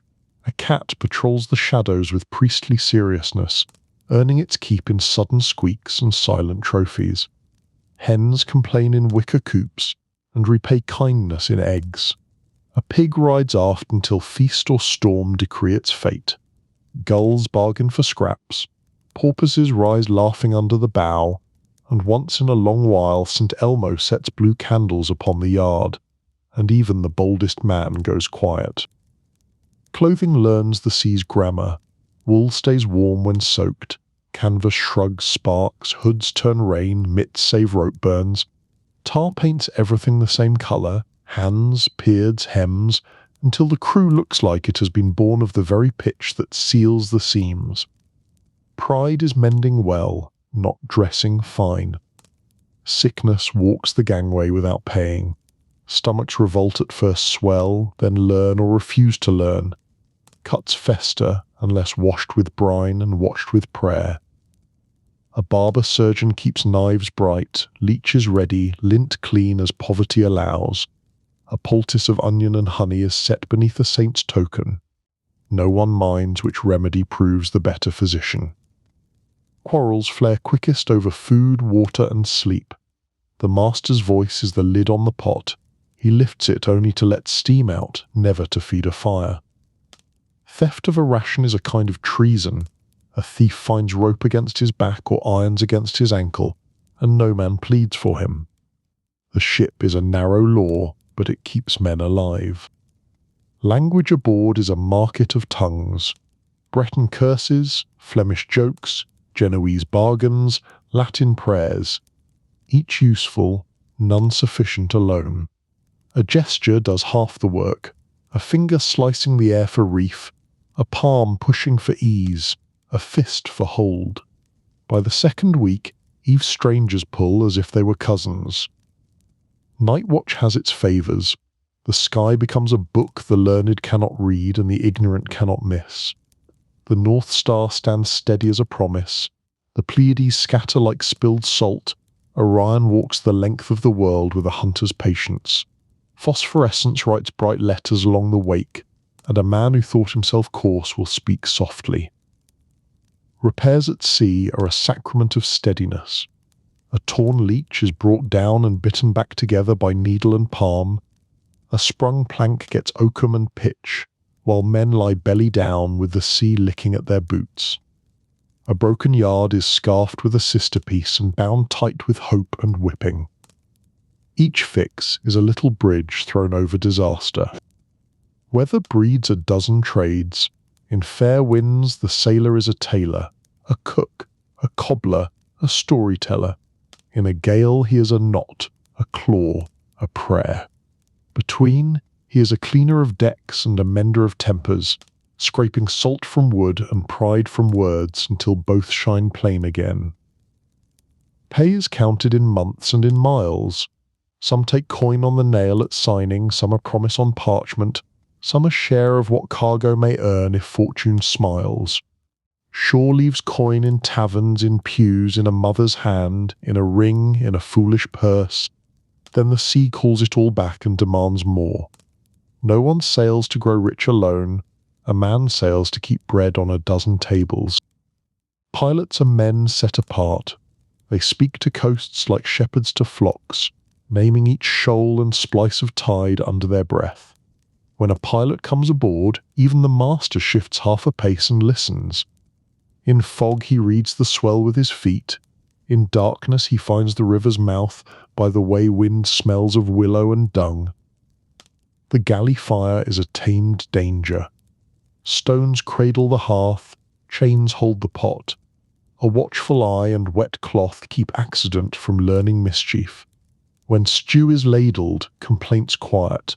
When bread appears, men remember that life is good enough to endure. A pot that never quite empties is the sign of a ship well governed. Women's voices are rare aboard, but they ride the wind in letters and souvenirs. A ribbon knotted round a knife hilt, a scrap of cloth sewn inside a cap, a prayer written on a fold of paper and hidden in a seam. These travel farther than courage on rough days. A man may show none of it, he nevertheless sails with it. Port talk drifts even at sea. A new tax in Bruges, a pest in Lisbon, a rich cargo rumoured in London. News flows faster than current and steers hope sharper than a helm. The purser's ledger bites its pen at such tidings. The master pretends not to hear, and trims a small sail of ambition just the same. In calms the ship listens to herself. Timbers tick, rigging hums, blocks cough. Men whisper so as not to break the spell. A bone flute finds a tune. Dice click like rain that refuses to fall. Heat presses, tempers flatten, and the smallest breath of air wins a cheer. In storms the ship speaks in a different tongue. She groans and shudders, but if she is well made she answers every sea with a stubborn bow and a clean swing. The helmsman rides her like a strong-willed horse. The crew becomes a single hand with 100 fingers. No one is brave alone. Together they are merely sufficient.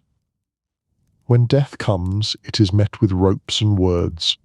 A body is sewn into sailcloth with a stone at the feet.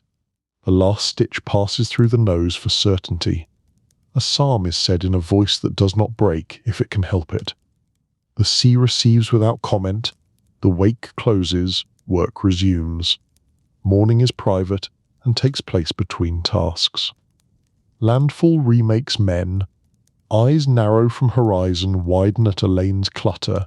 Noses, long used to tar and brine, stagger at spice and dung and bread at once. Feet forget, streets wobble less than decks. Coin remembers how to leave a hand.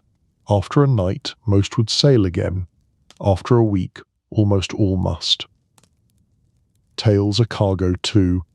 A boy listens on his first voyage and speaks on his second. By his third he has acquired a storm he survived and a port he nearly married. Some stories are true and grow smaller with retelling, others are less true and grow better. All of them make the next hard job easier to lift. So the sailor's day knots itself to the next, glass turned, bell struck, rope hauled, meal swallowed, song begun, prayer ended. He learns the names of winds as other men learn saints, and honours both. His world is narrow and immense at once, width of a deck and the breadth of a horizon, and he walks it until land feels like a rumour and the sea like a vow kept. The sea may feed and carry, but it is never gentle for long. Every soul who lives within earshot of surf learns it early. Calm is a loan, not a gift. The same water that bears a boat like a cradle would turn and break it like a twig.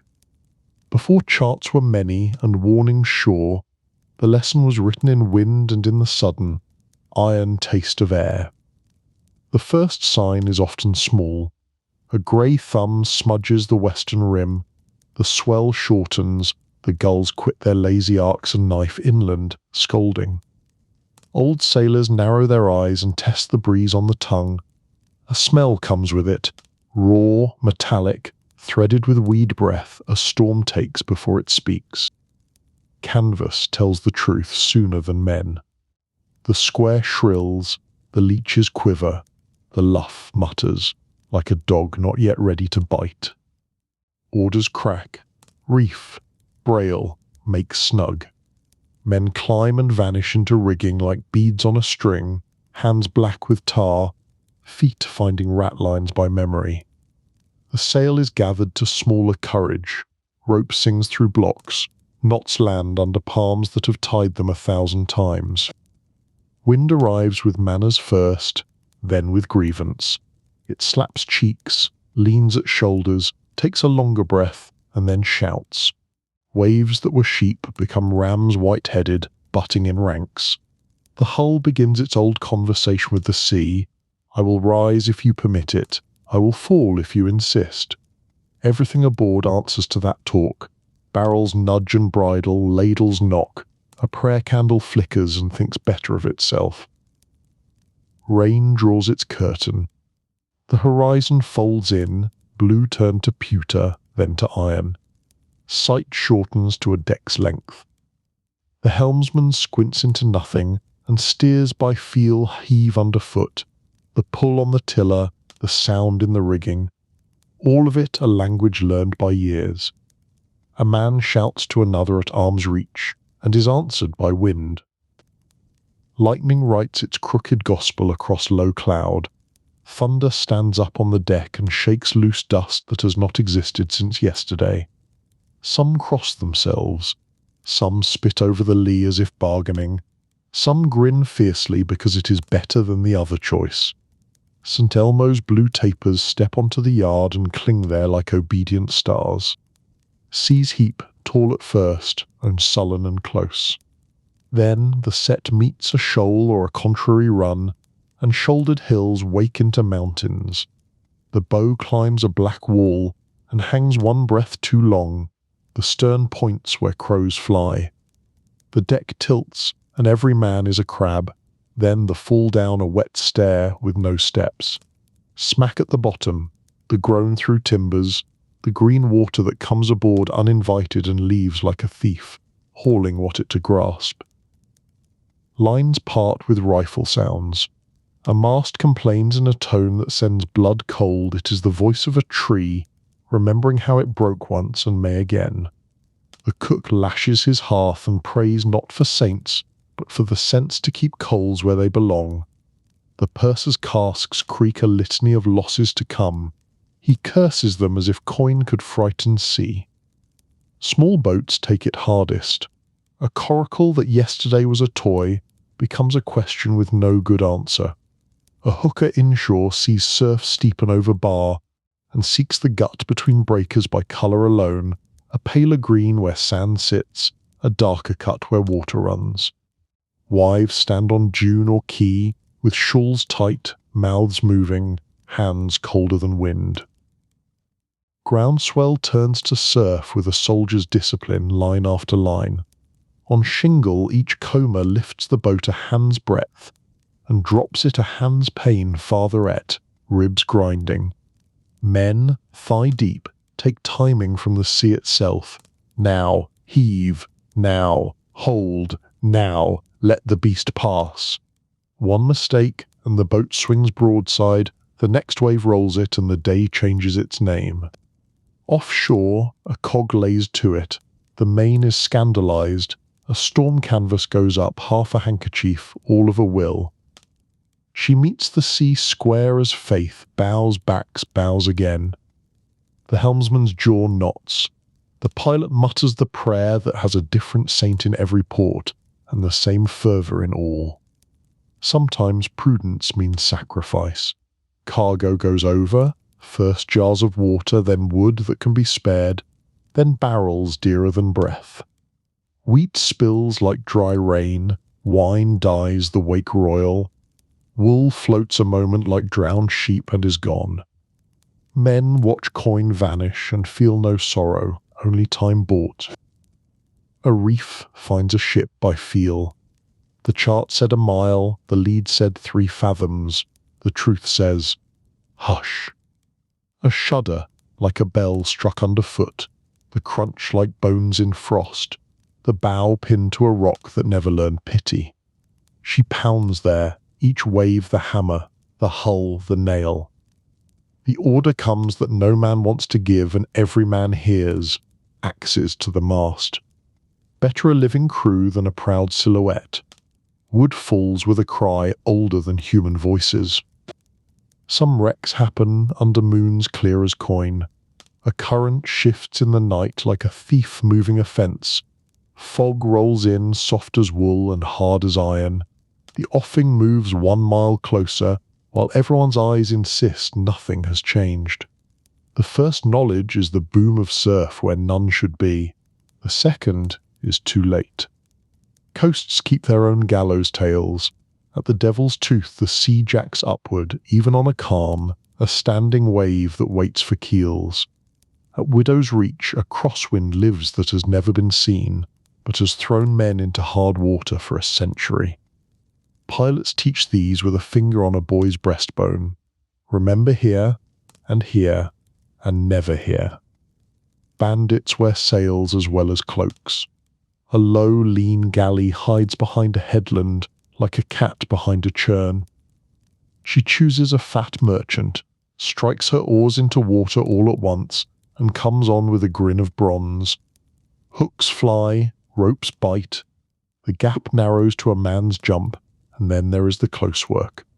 Boards slick, breaths hot, knives honest. The sea watches and does his care. She will carry either flag home. Disease travels quieter than pirates.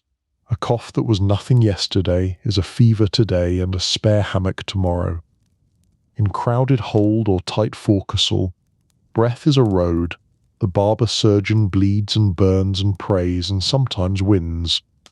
Ports bolt their gates at the whisper of pest. Ships fly yellow. Goods rot in quarantine under a sky that looks forgiven. Fire is the enemy none can outrun. Pitch, rope, dry oak, everything that makes a ship is also tinder. A spilled ember, a kicked lamp, a spark where iron kissed iron, a tongue of flame finds a feast. Buckets run in chain, cloths soak, men slap and smother and hardly breathe for smoke. When the blaze climbs the shrouds and becomes a tree, choices close like a fist. Some jump and pray to learn swimming quickly, some hack a break in the deck and starve the fire, some kneel, because kneeling is the last best seam to cork between panic and sense. Winter writes shipwreck in a different hand. Ice rims the cordage, turns deck to glass, adds pounds to every line until masts bow under crystal. Breath plumes, beards freeze, hands fail at knots that were easy in May. The sea itself skims over in rills, then pains. The hull crunches forward with a carpenter's patience, shaving a path.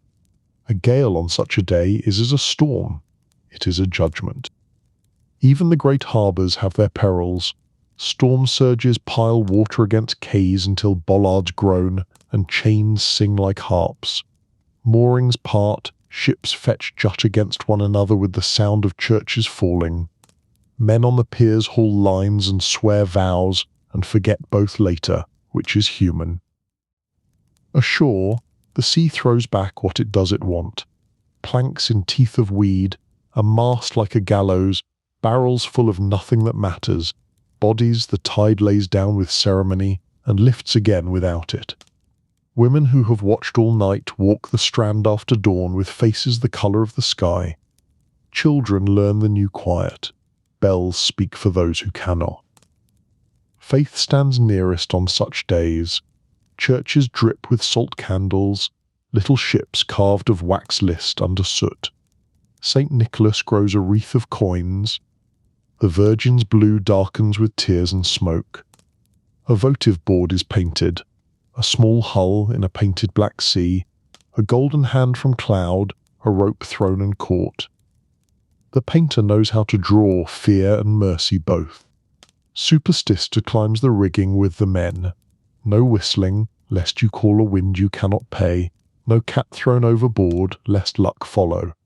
No naming of the worst possibilities, lest you invoke them. When the sky goes the colour of old bruises, a relic comes out of a captain's chest, and men touch it as if it were a familiar threshold. Preparation is a kind of courage.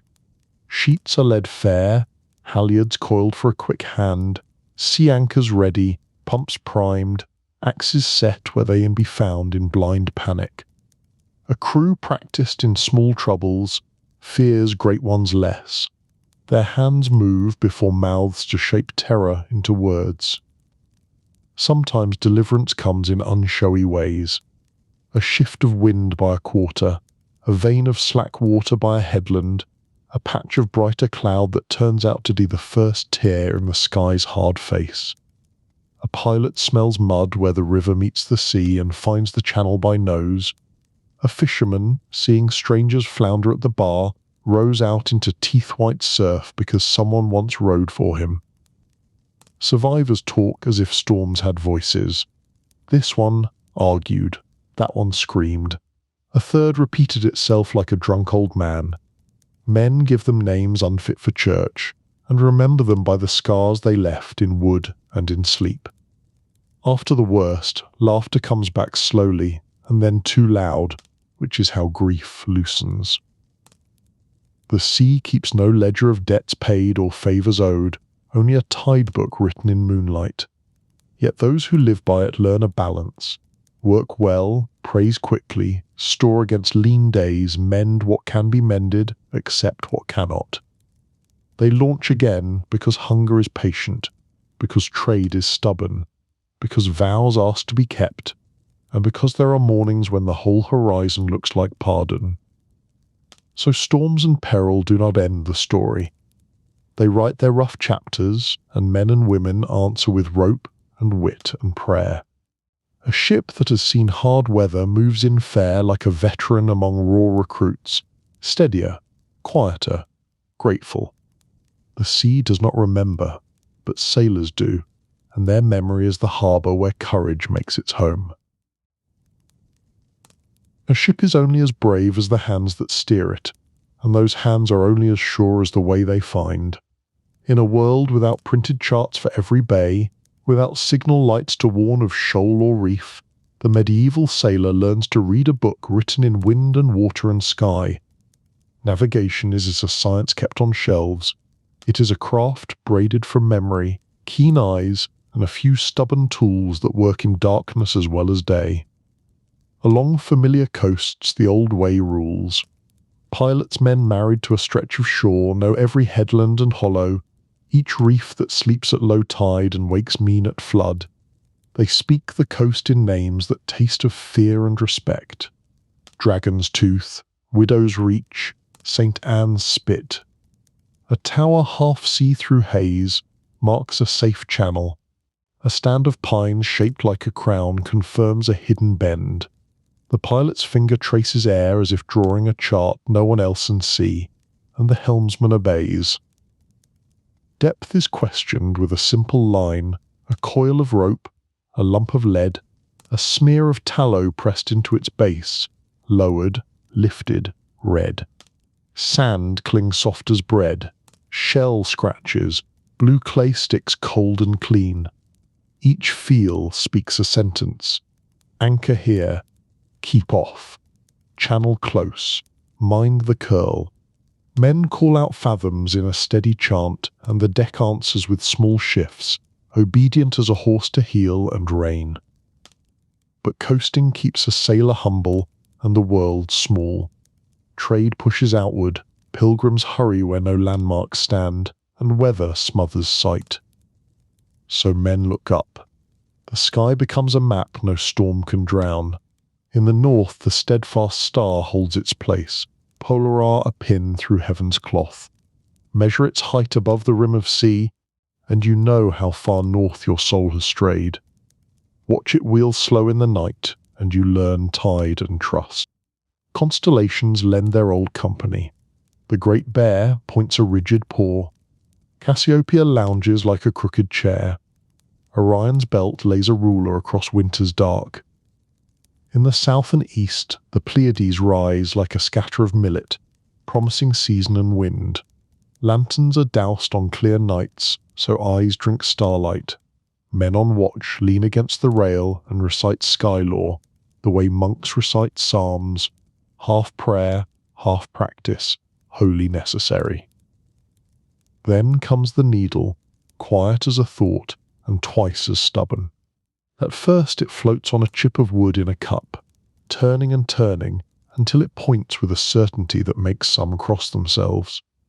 Later it rests upon a card painted with winds, tramontane, levante, ponente, roses and lines blossoming from the centre, like a saint's vision captured on vellum. The compass does not care for cloud or fog. It answers iron and earth, an invisible pull that draws fear into order.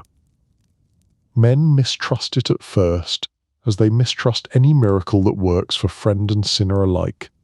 Priests bless needles, captains hide them from crews made uneasy by a tool that points in darkness like an eye. But usefulness defeats suspicion. With a needle steady under glass or horn, a ship days a straight line across a bitter bay, days to cross fog that would have penned it to shore, days to heave from cape to cape without the kindness of landmarks. Other instruments join the chest. A mariner's astrolabe heavy brass holes cut so wind and pass comes aboard from scholars' hands and Arab halls. On a calm he holds it up, squints the sun or a star to the rim, and reads latitude in rings and numbers stamped by a careful smith. Cruder, kinder is the cross-staff, a wooden yard with a sliding cross. One end to eye, slide the cross until horizon kisses one edge and sun or star the other, then read the angle as easy as tallying cargo. Both tools bite the cheek with splinters, both lie when the deck heaves, both still give courage. Charts grow cleverer. Not maps of the whole world, no one owns such a thing, but portolans, faithful portraits of coasts, harbours pricked like constellations, wind lines splayed like a spider's patient web, capes painted with jewelled towers. Genoese and Venetian hands ink them on skin-smooth vellum, a fortune folded flat. Captains wrap them in waxed cloth and keep them from wet and from rivals' eyes. A good chart is as dear as a good wind.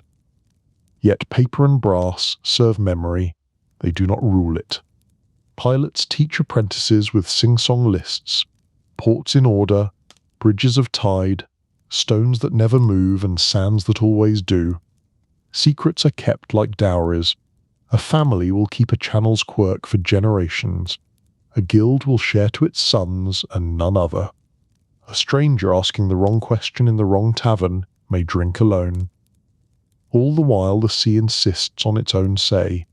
Currents slide like snakes where rivers meet, salt, smelling of mud long before land is seen.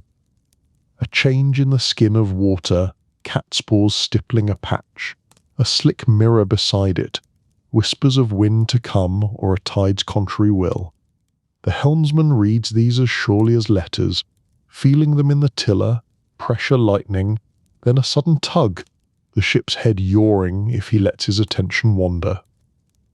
Birds make marginal notes, kittiwakes argue above shoals, gannets spear a silver patch that marks a sandbank's edge. A single tired swallow far out means land, not impossibly far. In certain months flights angle with the season, and a captain as poor in Latin as any ditcher can still read that script. Smell writes a line too. Peat smoke when Ireland is near, pine when the Baltic breathes from the east, hot stone and rosemary when summer presses the Mediterranean shore. Fog is the hard teacher. Land vanishes, sound grows thick. Each wave arrives unheralded. Then men lean on the lead line and on the slow arithmetic of patience. Heave, sound, call. Heave, sound, call. Sand at 5, mud at 4, shingle at 3, a bell somewhere hidden under wool, a horn somewhere else like a cow in sorrow. Voices become ropes thrown between ships, so they do not strike one another groping for the same invisible door. By day the sun keeps counsel with shadow. A noon mark cut into the rail tells latitude crudely, day by day. The angle a rope throws on the deck goes into a pilot's head to sit beside yesterday's angles. By night the hourglass rules. Sand hisses from bulb to bulb. A boy turns it and sings the watch, and the ship's heart beats to that rhythm. Set a course, hold a course, change the watch, praise the Lord. Superstition accumulates like salt. Some will not sail on a feast day that went ill 2 years running, some tie 3 knots in a cord to bind 3 fair breezes, loosing one when calm stifles, one when contrariness nags, one when despair sharpens. No one whistles, for fear of calling what must not be named, yet the most pious will spit over the lee to bribe whatever listens. Every master learns how far to trust his tools, and how far to trust the quiet inside his ribs. The compass points north, but iron in the hull sulks and pulls it wrong. The astrolabe speaks in degrees, but a rolling deck lies. The chart shows a harbour mouth, but silt has moved its teeth since the ink dried.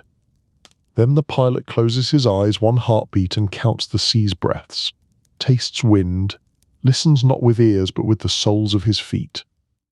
He shifts 2 points and is right by instinct trained into bone. Imagine the open sea without a coastline's comfort. The world is blue and moving, and blue above it moves too. The ship sits on a living plane. Every edge is a lie until proven otherwise. The helmsman glances from needle to sun to a smear of cloud that may be storm or merely mood. A day of fog becomes 3. Men begin to dream of green casks sound lower each morning. Then, in dusk, a scent of loam, a sudden shoal of white moths that are really gulls, and a line on the horizon, so faint a man is ashamed to hope. Hope anyway. When landfall comes true, the pilot names each feature as if greeting cousins. That light chalk scarp is the back of St. Bride. That dark notch the devil's mouth. The water there runs fast even at neap, so keep away. The ship slides into knowledge again like a hand into a well-known glove. Men laugh too loud. The cook promises a stew with more than biscuit in it. The captain thanks a saint and the needle both. By the late Middle Ages, these arts bind coasts to coasts like stitched cloth. English wool finds Flemish looms by lines no eye can see. Venetian galleys angle from Crete to Alexandria by compass and sun. Basque hulls learn a straight taste of Biscay that once would have cowed them to capes. No single voyage is triumph, each is a page added to a long patient ledger of knowing. On every ship that dares distance you will find the same modest treasury, a battered compass whose card flutters when a man's breath is rough, a sounding line crusted with old tallow and newer sand, a portolan creased and stained, edges salted white, a cross-staff nicked by teeth and prayer both. Around them move men who make of guess and grace a path through trackless places. And when night lifts clear and cold after days of blind running, a sailor on the foredeck leans back until the mast is a black finger on the Milky Way. He names the stars like friends, and feels the ship sliding under them, not lost, but chosen. In that moment the sea is still a peril, but it is also a book he can read, and the margin is wide enough to write home upon. Not every voyage sets out to find profit or fish. Some set out to find mercy. For many, the road to grace runs over water, and ships become moving chapels crowded with hope. Men and women leave hearths and fields to cross to shrines whose names ripple through prayer, Compostela, Canterbury, Rome, Jerusalem, trusting timber, tide, and the kindness of saints. Vows and reasons. A vow begins small, a fever breaks and a whisper is made to St. James. A child lives, and a mother promises a journey to Our Lady. A soldier fears his sins outweigh his sword work, and seeks pardon on a distant road. Debt of gratitude and debt of conscience weigh the same.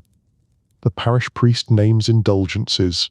A neighbour tells of a relic that healed a crooked hand. Thus the decision hardens like wax cooling in a mould. Go. Tokens and signs. Pilgrims mark themselves so the world will know their errand. Scallop shells for Santiago, ampullae stamped with Our Lady for Walsingham, a cross sewn in thread the colour of wine for Rome. Hats are brimmed wide against weather, staffs shod with iron ring on stone and deck. Pouches carry coin if coin can be spared, and scraps of food if it cannot. Around some necks hang letters of safe conduct. Around others little bags of dirt from home to kiss when fear grows bold. Setting out for the sea. The road narrows at the port. Taverns mutter with news. Which hulls hold steady in a cross sea, which captains pray and which drink, which routes are barred by war or rumour of pirates. Pilgrims cluster like starlings, sorting themselves by destination and purse. Some rent a place on a merchant ship bound part way. Some wait for a dedicated passage boat, advertised by a clerk with a board and a bell. At the chapel by the quay, candles already show their golden backs to the water. Farewell and blessing. Before boarding there is ritual. A bell is rung, a psalm is said, a priest lifts his hands and salts the decks with holy water. Names are spoken at the rail, debts forgiven as best as they can be, embraces done twice for luck. The ship receives them as a church receives parishioners at Easter. Crowded, earnest, heavy with intention. Lines are cast off, the land shrugs its comfort away. The voyage begins with the taste of salt and a prayer that is half-breath. Aboard with the devout pilgrims sleep where space permits, beneath an awning of patched canvas, atop coils of line, beside barrels that sweat brine. They share benches with sacks of wool and the hooves of tethered goats. Seasickness chooses its victims democratically. Nobles and labourers lean together over the same rail and find humility in retching. Food is as at the sailor's mess, but plainer. Hard bread softened in ale or broth. A dried onion shared between three, the rare gift of fresh fish. Grace is said before each mouthful, and gratitude follows even poor fare when the sea is kind. Prayers at sea morning and evening. When labour loosens, the ship's company gathers near the mainmast. If a chaplain travels, he opens a small missal, and the deck becomes a nave. If none, someone of steady voice intones a psalm while others answer. Hymns are low so the wind will not carry swelled pride to heaven. A small lantern shelters a candle before an image nailed to the mast. Nicholas with rescuing hands, Mary crowned with stars, James with his staff and shell. Pilgrims finger their rosaries when waves rise, whispering decades as if paying out line to haul themselves toward calm. Mixed company ranks matter less where space is none. A cloth merchant's wife holds a cup to the lips of a mason who helped buttress her town's choir.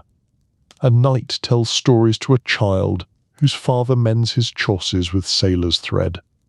Languages braid into one rope, French with Gascon, English with Flemish, Latin words dropped in like knots.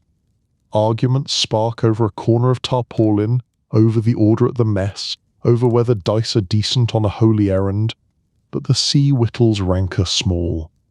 Tomorrow's weather demands better from everyone. Perils and temptations. Devotion does not smooth the waves. Storms find pilgrims as quickly as they find merchants, and fear makes even the pious clutch at the nearest hand. Pirates smell profit in piety. Crews nail lids tighter and sharpen what must be sharp. Sickness walks the crowded deck. Aggo cough, a rash that spreads quicker than patience. Quacks sell herbs. True healers hoard vinegar and clean cloth. Temptations cross the gangplank as easily as prayer. A game in the lee of a hatch. A cup too many, a glance held too long. Confession finds ready ears and quieter hearts. Harbours on the way. Few can afford a direct passage from home to shrine. Most voyages hop like birds along a hedge. The names become a litany. From Sandwich to Harfleur, from La Rochelle to Corunna, from Marseille to Messina to Jaffa.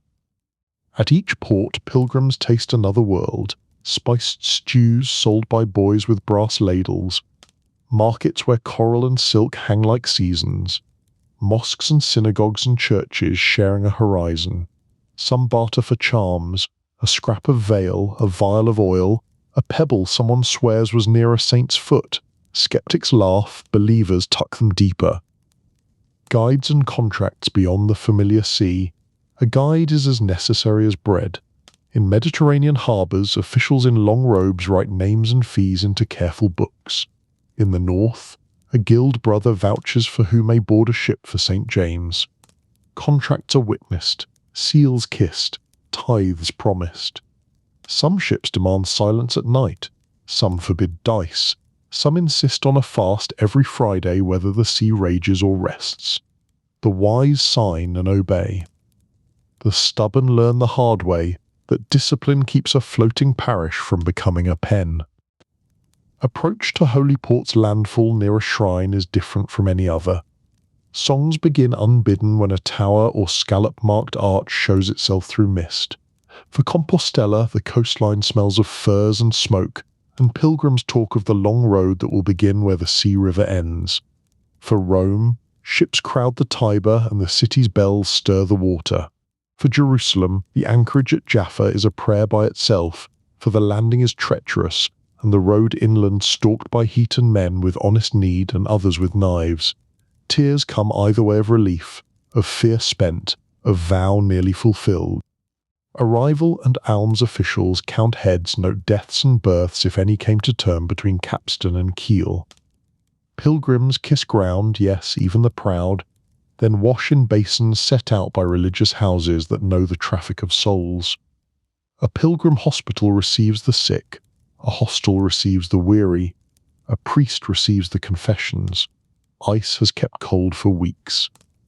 Alms are given according to purse and conscience, copper for the poor, silver for candles, a wax ship set on a side altar to tell in miniature what God already knows. At the shrine. The air in a great shrine has its own weather, incense like a warm cloud, beeswax like sunlight poured. Relics gleam in glass and gold, bone chips, a fragment of cloak, a thorn, a stone kissed smooth by centuries. The queue shuffles with a patience unknown in markets, no one bargains with grace. A hand is laid to a reliquary, a prayer is breathed as if through a keyhole. A burden lifts or does das, but either way a vow is paid. Some leave tokens behind, a crutch, a lock of hair, a ring once pledged in haste and now redeemed in humility. Commerce of piety shrines share a wall with shops. Pilgrim badges are cast by the hundred in pewter and lead, stamped with scallops or keys or crowns. Scribes sell letters to carry home, neatly folded and sealed with saints impressed in wax. Innkeepers sell beds the width of a narrow thought. Not all is greed. Charity brews in great kettles, ladled to the poorest. Minstrels earn coin with tales of miracles credible and not. Ushers earn patience keeping order when the crowd swells like a spring tide. The work of gratitude. Some pilgrims serve before they depart, scrub floors in a hostel, carry water to the sick, light candles others cannot afford. Others put vow into timber or stone, a beam bought for a roof, a course of ashlar paid for in thanks, a lamp pledged to burn on the eve of a feast. A few, called to linger, bind themselves to the place for a season, guides, sweepers, singers of psalms, so that other travellers may find what they came to find. Turning for homeward is lighter, but not easy. The sea has not promised to spare those satisfied with grace. Yet hearts beat steadier, fear has spent much of its coin, and hope carries a balance in hand. Pilgrims share what they saw, the face of a priest who forgave as if pouring water, the cloth over a relic that shimmered like heat, the way bells sound in a city where every tower seems to call a different name of God. They speak of dangers without boasting, of kindness without shame. Shipboard with stories. On the return voyage, songs outnumber groans when the sea allows. Someone who learned a hymn in a strange tongue teaches it, and the deck becomes a bridge between two coasts. Dice rattle, yes, but so do rosaries. A boy whittles a scallop into the head of his staff. A woman stitches a pilgrim badge to a sleeve, with thread dyed a foolish blue she bought in a market and loves. Even the sailors listen when a miracle is told well. Loss and memory. Not all who go come back. A name is carried ashore by others and spoken in kitchens and chancels with the gentle respect given to the brave and the obedient. A pewter badge is hung in a poor house beside a sprig of dried rosemary. A child is lifted to see the votive ship his father promised. It swings slowly in the draught above the nave as if still at sea. What the journey leaves. Those who do return bring more than tokens. They bring a wider map, held not in the hand, but in the head, where the water turns green over a certain shoal, which inn keeps faith with travellers, which alley holds thieves and which a saint's well, how far the stars appear from different shores. Their speech is salted with new words. Their prayers are salted with new patience. They are rarely richer in coin, often poorer, and content with both truths. The sea's part in salvation water bears wheat and wool, yes, but also vows and tears. It straps cities to shrines and strangers to one another. It is the road a promise walks, the test a fear must pass, the mirror in which a soul sees how small it is and how held. Pilgrims make this plain that a ship could be an altar, and a harbour a kind of heaven's porch.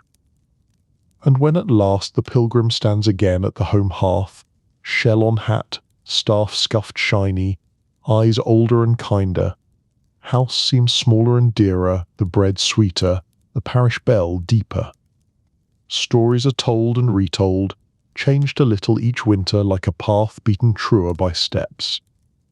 The sea returns to its old work beyond the fields, but its sound now carries two notes in the listener's chest, the old fear, and beside it, the new trust. Not every sail is raised for markets or mercy. Sometimes canvas climbs the masts for command. When kings quarrel or coasts are harried, when pirates grow bold or a crusade is cried, the sea gathers teeth. Harbours turn loud, shipwrights work by torch, and merchant hulls become hard-handed with war. A fleet is cooled, and a town learns how much iron a tide could carry. The call spreads by horn and parchment. Heralds shout in squares. Guildmasters meet behind shut doors.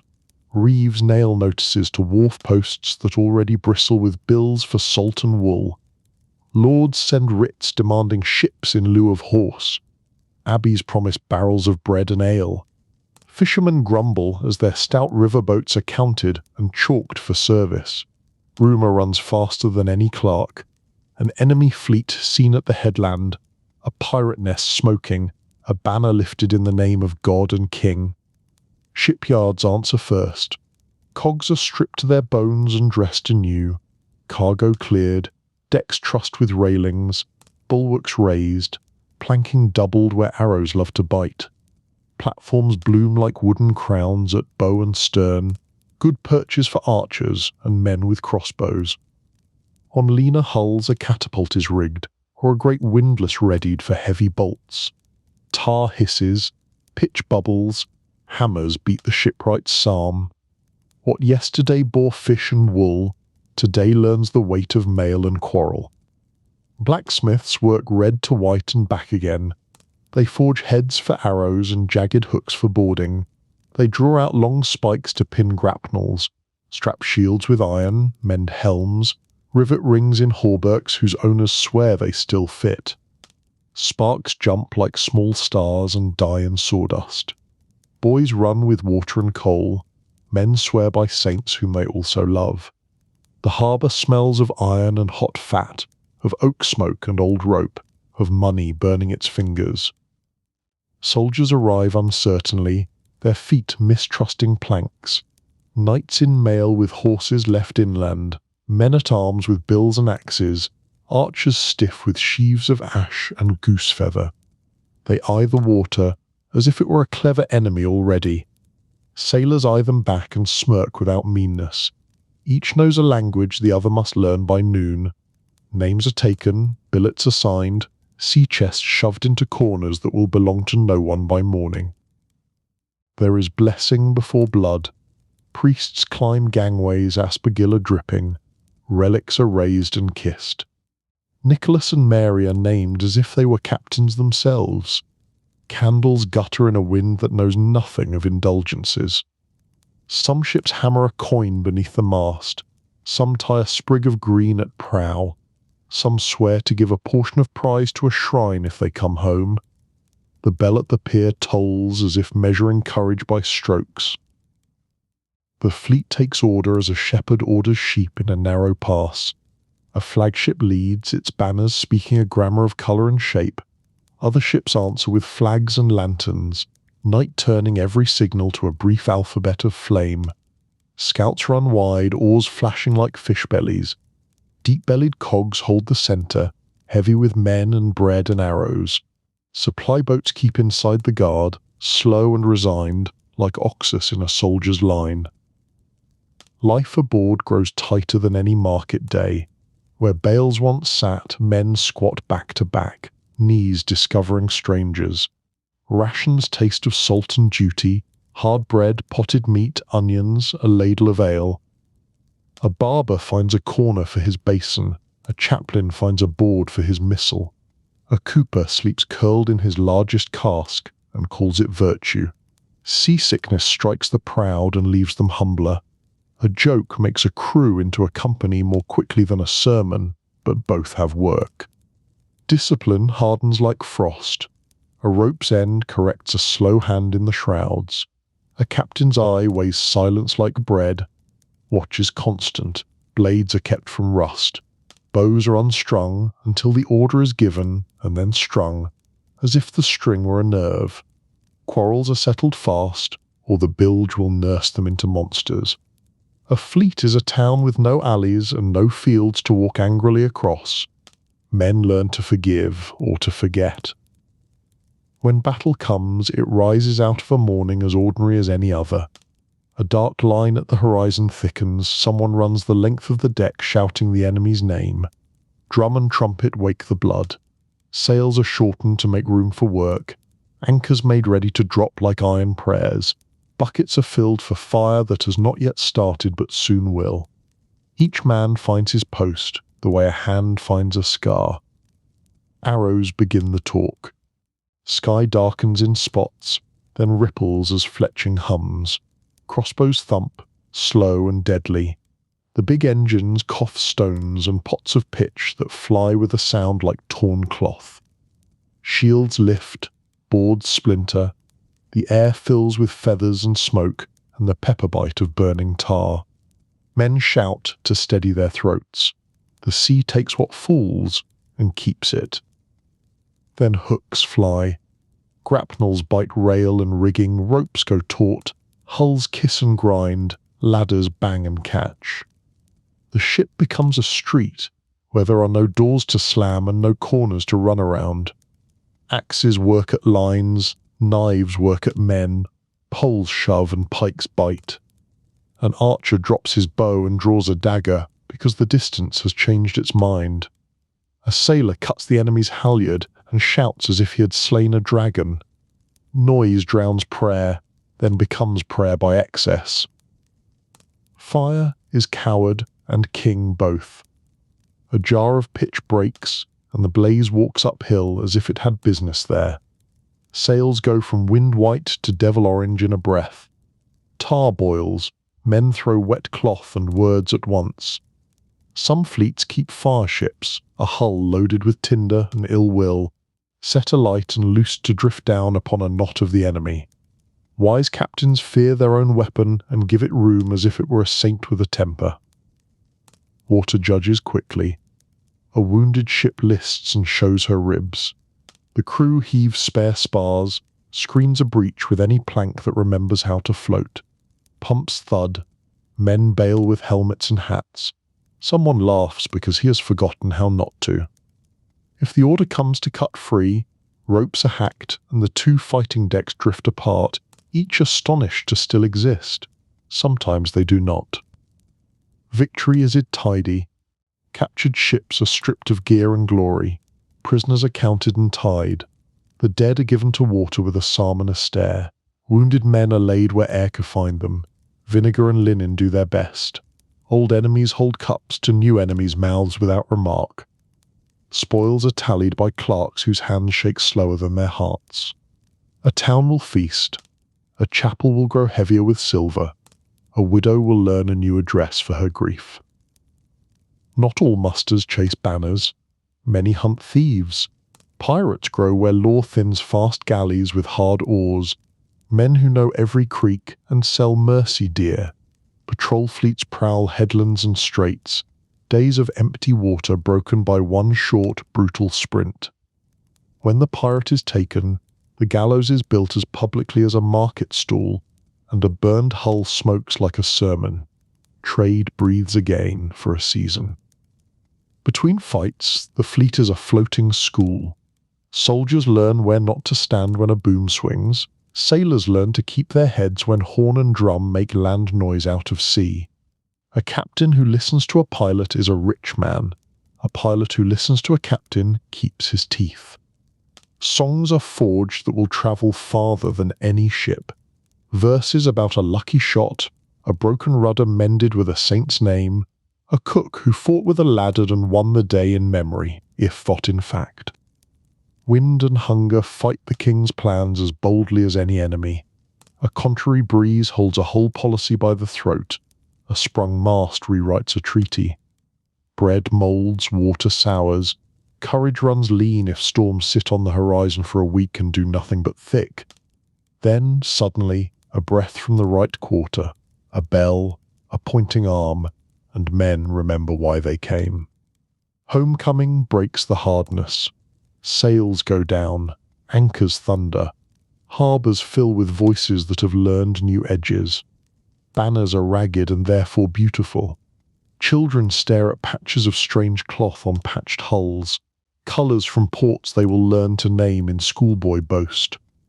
A procession climbs from quay to church, boots scuffing, helmets in hands, a vow paid in wax and coin for each ship that returns.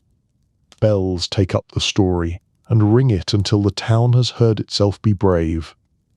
Long after, the muster remains in small ways, a nicked blade above a mantle, a scrap of banner stitched into a christening cloth, a votive ship rocking in a side chapel's draught. Old sailors sit by the pier and tell it better than it was, and exactly as it was, in the same breath. The sea resumes its older work, fish and trade, pilgrim and tide, but it remembers how quickly men can turn it into a field, and how stubbornly they can turn back to bread once the field is reaped. Not every ship upon the medieval sea carries trade or pilgrims. Some are built for war, when kings call, when lords feud, when pirates must be hunted or coasts defended. Ships gather into fleets, a naval muster. These moments fill harbours with noise and awe, soldiers boarding, archers stringing bows, blacksmiths hammering weapons, sailors fitting ships not for cargo but for combat. It is a sight both thrilling and grim, for the sea that feeds and carries could also become battlefield. The call to muster comes in many ways. A royal herald rides to ports proclaiming the king's need for ships. Guildmasters meet, deciding which merchants will send vessels, which captains will serve. Lords send messages to vassals, demanding ships in lieu of knights. Even fishermen may be pressed, their small boats taken to scout or ferry troops. Bells ring from churches, town criers shout through markets, rumours swell faster than tide, pirates sighted, enemy fleet approaching, crusade declared. Shipyards surge with activity, cogs are refitted for war, decks cleared of cargo to make space for soldiers, sides reinforced, platforms built for archers, new galleys may be built, long, lean, driven by oars as well as sail, swift and deadly. Blacksmiths forge arrowheads, swords, axes, hooks for boarding. Coopers craft barrels for water and salted meat. Fletchers work day and night. Ropes are tarred, sails patched and strengthened. Harbour air grows harsh with smoke and hammering, the usual trade drowned by clamour of preparation. Quartermasters and pursers pace like chess players. They count biscuit by the thousand, salt beef by the barrel, water by the ton. Vinegar is loaded to sweeten casks gone stale, onions to fend off rot, wax to seal seams, spare spars to replace what battle will snap. Pitch stinks from boiling pots, resin beads on new ropes. Tally sticks notch upward. What a fleet eats in a week could empty a poor market. What it drinks would float a coracle. Soldiers arrive from inland. Knights in mail, their horses left behind, climb awkwardly aboard decks more used to wool than war. Archers come in companies, bows strung, quivers packed with sheaves of arrows. Men-at-arms carry poleaxes, bills and crossbows. Their faces show excitement and unease. Many have never been to sea. They pace docks uncertainly, gazing at waves with more fear than they'd show in any land battle. Sailors smirk quietly. They know the sea shows no favour to bravery untested. Captains gather crews, choosing the best hands for dangerous service. Steersmen who know tricky coasts, climbers swift in rigging, gunners wear great crossbows or springalds to be mounted. A pilot who can smell a shoal in fog is worth 2 bold knights. Some crews are pressed unwillingly, criminals offered pardon for service, drifters caught in taverns, poor men promised coin. Yet many go willingly for pay or patriotism or the lure of plunder, for defeated ships are rich prizes. Before departure, there are blessings and pageantry. Priests walk the decks, sprinkling holy water, raising relics high. Banners snap in wind, rural lions, town crests, saints' emblems. Drums beat, trumpets call, and harbours swell with people watching. Wives weep, children cling, merchants calculate risks. It is spectacle and dread, colour and song masking the knowledge that many may not return. Harbour defences answer with their own rights. Chains boom across narrow mouths are tested and raised aside. Beacons are stacked with brush for night alarm. Watchmen rehearse horn calls. Long for stranger, 3 short for friend, a broken call for fire. The tide is consulted like a magistrate. Only when it consents do anchors lift and hulls lean outward, one after another, as if the town itself were exhaling. Once at sea, a war fleet moves like a strange floating town. Flagships lead, signalling with banners by day and lanterns by night. Galleys skim ahead as scouts, their oars flashing. Cogs follow heavy with troops. Order matters. Supply ships protected in centre, swift vessels at edges. Sailors shout, trumpets sound, drums beat to keep rowers pace. Life aboard grows even tighter, soldiers crammed where cargo once lay, sleeping shoulder to shoulder, weapons near hands. Food is hardtack and salt meat, water carefully rationed. Seasickness plagues land-borne troops, their groans mingling with creak of rigging. Discipline hardens, the watch is doubled. A man sleeps with his boots on and his knife within reach. Fires are caged in iron, their sparks counted like coins. The master-at-arms walks the deck at odd hours, listening for quarrels that might flare into danger in a place with nowhere to walk away. The purser keeps the key to the spirit cask as if it were a relic. Signals tie ships together when speech cannot. A pennant at the main means form close. A flag at the fore means scatter. A lantern, hoisted thrice and lowered twice, tells of shoal. The admiral's drum sets a beat that a rower can feel in bone, mean when wind steals the sound. On fog nights horns answer horns, low and long, so the fleet can hear itself exist. Strategy rides the wind. To gain the weather gauge, to keep the windward side, is to own choice. A fleet topwind may choose to close or hold. A fleet downwind must accept the other's mind. Captains study cloud and chop like letters. They watch bird flight, taste the air, and speak softly to pilots whose eyes have learned the grammar of grey water. Naval combat is fierce and brutal. Ships close in rather than fight at distance. Archers loose volleys first, their arrows darkening sky, hammering down upon decks. Crossbows fire heavy bolts that to pierce planks or armour. Stones hurl from engines, flaming pitchpots shatter in smoke and fire. Then comes grappling hooks thrown, ropes hauled, ships lashed side by side. Soldiers surge across, swords flashing, axes hacking rigging and masts, shields clashing. The sea becomes chaos, screaming, smoke, splintering wood and the crash of hulls. Hulls. Boarding is the true decision. Planks slam down, ladders bite. A ship becomes a narrow street with no door to slam and no alley to flee. Bills and axes do butcher's work, pikes lock like antlers. The cry of "cut the halyard" could unroof a foe faster than 100 brave men. Sand is thrown on bloody planks to grant footing. Tubs of water stand ready for pitch that leaps where it is invited. Fire is most dreaded. A single spark upon dry rope or sail can doom a ship. Pitchpots explode, decks blaze, men leap into sea rather than burn. Water buckets are passed frantically, but flames leap with wind. Many fleets keep fireships, vessels set ablaze and sent drifting toward enemy lines, a terror that scatters even the bravest crews. Wise captains cut them adrift early or turn them back with hooks and long poles, cursing and praying together. Between arrow and axe works the surgeon barber. He lays a plank for a table, heats iron, threads needles, boils wine. He saws clean what cannot be mended, binds what cad, and stuffs wounds with lint stripped from shirts blessed earlier that morning. He works with his mouth closed against the stink of pitch and fear, murmuring saints' names he does not otherwise remember to say. When fortune turns, it does so quickly.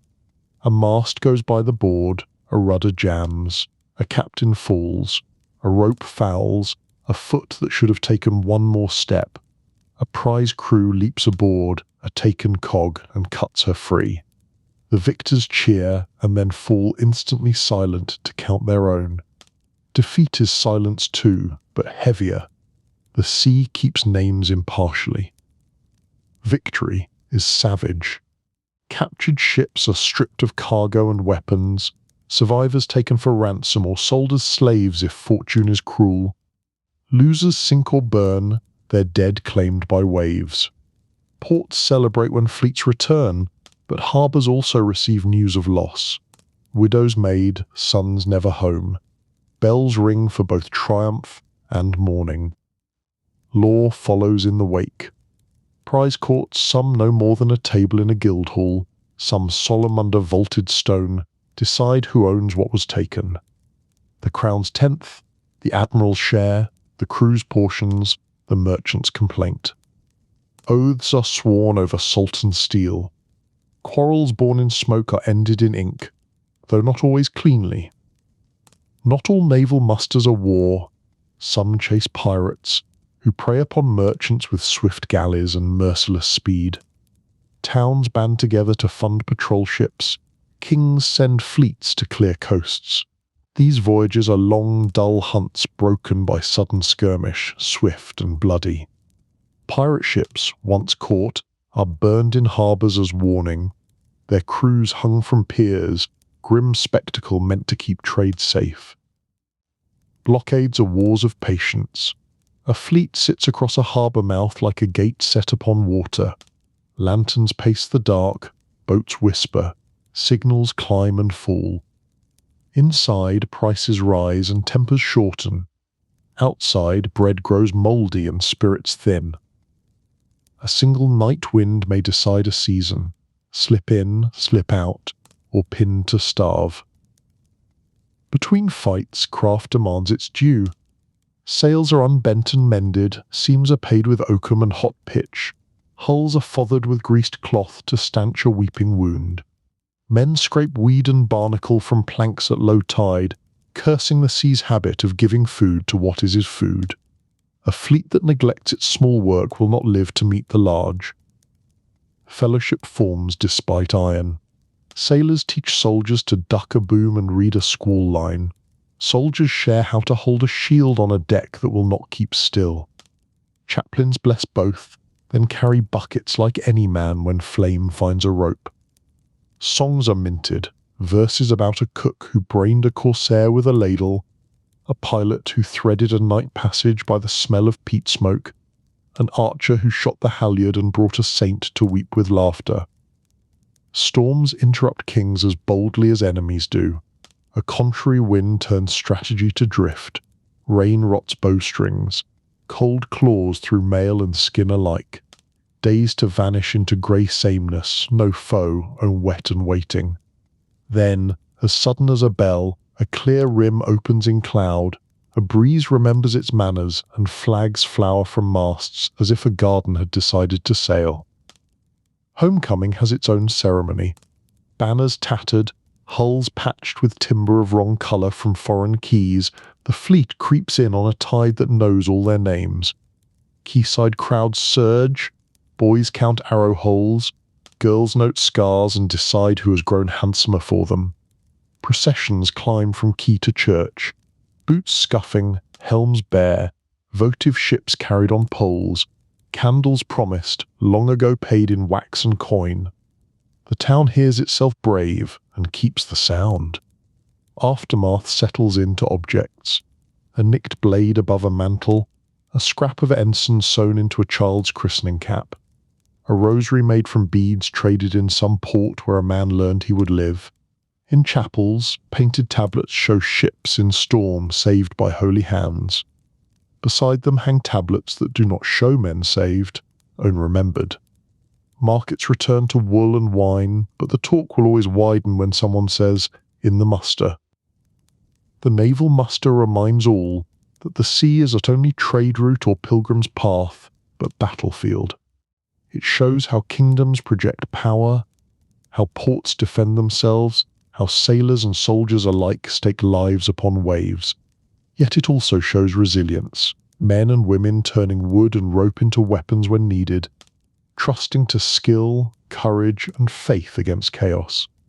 The sea remains untamed, but still they answer when called, ready to risk all for king, town, or kin. The sea is too vast, too unpredictable, too full of death and wonder to face with skill alone. Everyone at the water's edge knows this, even the ones pretending not to.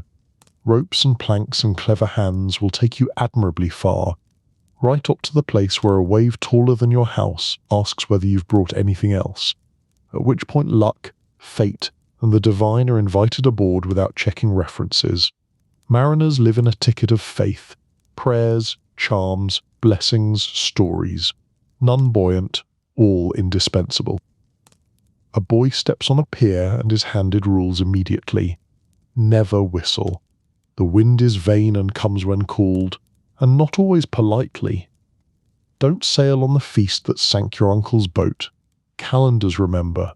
Sunset tells truths in colour. Red for perhaps green for don't be clever, black for go home. Birds report the weather for free. Ducks low, trouble high, dolphins playing, keep the stew pot ready. One crow alone is an omen with no sense of humour. These rules are written, which makes them firmer. Charms multiply because fear does arithmetic. Crosses get carved into masts, so the wood will behave like a Christian. Seashells are stitched to sails in case cloth understands compliments. St. Nicholas hangs from necks in small lead versions. Heavier medal, heavier mercy, so runs the math. Rope knotted by a priest rides in a pocket, doing what rope does best, reassuring by its mere presence. Wives sew herbs into hems, rosemary to tether memory, rue to curdle misfortune. None of this floats, all of it steadies. Pilgrims sell the good stuff by the quay. There are tokens that once touched a saint, and tokens that once touched a token that once touched a saint. The prices are scaled by proximity to holiness and the vendor's children's appetites. Sailors buy anyway, counterfeit hope still burns. A man will carry 3 different Nicholas medals and claim it's for balance. The merchant weighs coin, the sailor weighs calm. Both go away satisfied, which counts as a miracle. Before a voyage, ritual moves through the harbour like a tide that knows every doorstep. Captains walk the deck touching the mast with a private inventory of sins and favours. Crews crowd chapels where wax ships float on seas of votive smoke. The air smells of tallow and bargaining. Nicholas, stretched thin across Europe, is petitioned with the calm confidence of men who know his workload and admire it. The Virgin, star of the sea, rides aboard in icons small enough to nail to a beam and large enough to be noticed by heaven. Local saints are drafted for regional duties and rarely complain. Mass is said if a priest can be found before he's found breakfast. Holy water freckles the planks, incense and tar attempt a truce. Psalms speak sternly to the ocean about who is in charge. The ocean listens with the patience of something eternal. Mothers and wives measure out tears in exact quantities. Too little is tempting fate. Too much is unfair to the men. Children cling and are told it will be soon, meaning not soon. Farewell is the art of letting go while holding on loudly. Afloat, faith stows itself wherever there's room. Some ships carry chaplains who can say mass in a sea that won't hold still, which counts double. Confessions are brisk when the horizon develops personality. On calmer watches, someone leads a hymn. Voices wander in and meet again, like small boats finding harbour. A candle burns before a mast, saint. Yes, fire near rope, thank you for noticing. Faith is primarily an engineering discipline. Even the weather occasionally participates. St. Elmo's fire stitches blue light along the spars. Sailors point and decide firmly that it is protection, not electricity performing parlour tricks. A rainbow signs a contract no lawyer would draft. A sudden hush of wind is either a blessing or a rehearsal. You treat it as both and tighten the lashings. The saints have specialties no guild could improve. Nicholas hauls men from water as if the sea were poorly organised. Erasmus Elmo lights masts to say seen. Brendan charts courage, which is always slightly off the map. Clement mines anchors. Ulrich mines shipwrecks, preferably by preventing them. Shrines near harbours keep their receipts. Carved ships, silver anchors, ragged curls of rope, coins wedded to candle stubs. Promises are recorded in wax, because wax remembers gently. Devotion and superstition sit at the same table and share bread.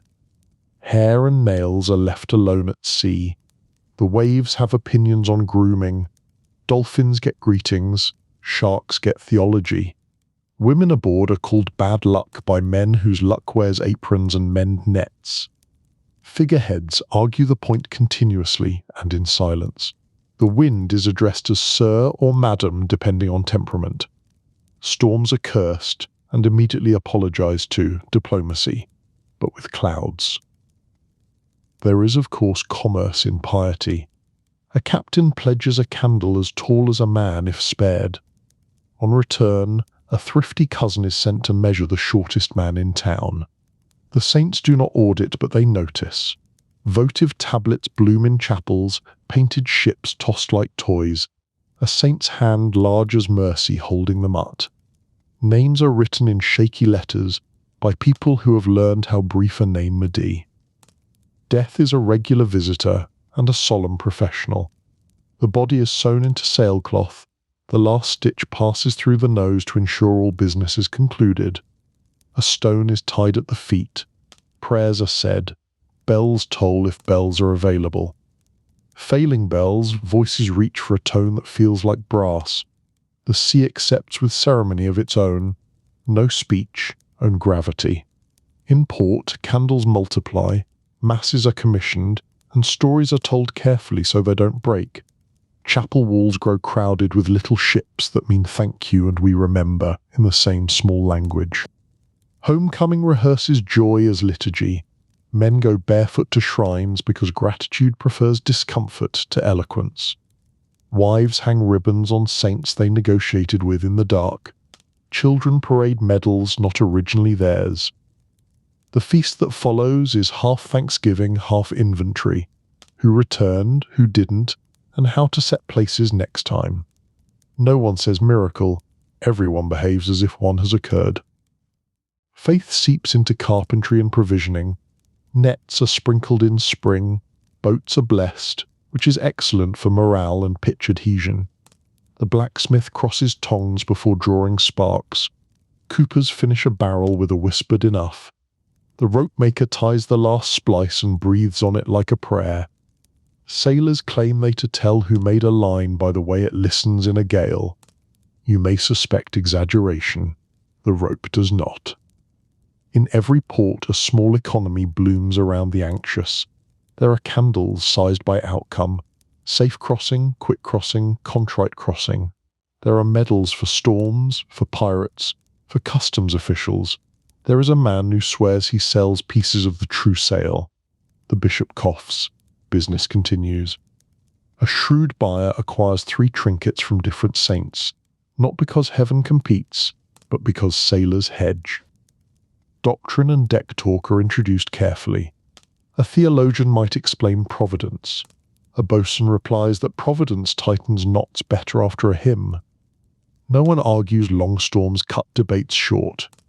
On quiet nights, the catechism expands to include the practical. The mercy of a fair wind, the justice of well-distributed rations, the mystery of why rats prefer the captain's cabin. Grace is counted in inches of freeboard. Storm prayers have their own meter. Nicholas, save us. Mary, guide us. Anyone listening, now would be excellent. They are shouted into wind that shreds syllables and still somehow arrives intact. Oaths get braided with psalms. Nobody minds the theology. When the gale passes, thanks is said with the same urgency, because gratitude, unlike courage, is best done immediately. Night watch teaches a private religion that needs no witness. Stars hammer the sky with 1 billion precise opinions. A man begins to feel small in a useful way. The Milky Way looks like spilled salt. Someone says not to waste it. Someone else laughs softly and keeps the joke for years. Phosphorescence writes brief scripture along the hull. The helmsman holds course and discovers that faith feels a lot like not overcorrecting. Even luck learns its manners. Dice clatter in off hours. A man who wins too much buys the next round on principle, lest fortune think him greedy. The share out after landfall includes the chapel's cut.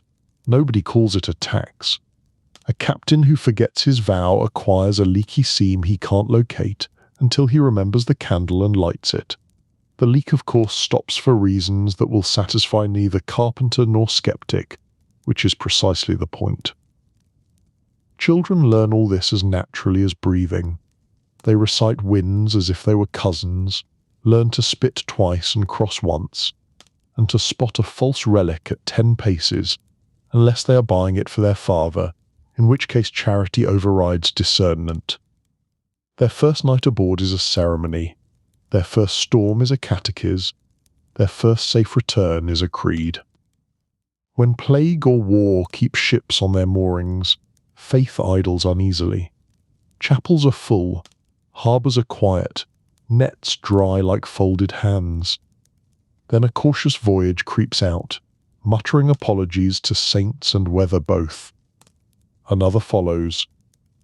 The bells remember how to ring departures, the docks remember how to echo, the saints remember the names. Business resumes, which is the laity's preferred miracle. Festivals put a bright edge on reverence. Fleets are blessed in a row, prows wear flowers and a little swagger. Candle boats drift like a small galaxy under bridges. Even the taverns lean out to watch. Someone wins the rope hauling contest by remembering to breathe. He donates his prize to the shrine and tells the story backwards for years. And always there is the quiet arithmetic of courage. Faith is a shield that deflects waves. It is ballast that keeps the keel honest. It lives in knots tied twice, in promises kept after landfall, in the habit of thanks that outlasts fear by 1 minute and therefore wins. The sea stays wild, God stays God, and the sailor keeps going, which is the unflashy miracle the coast depends on.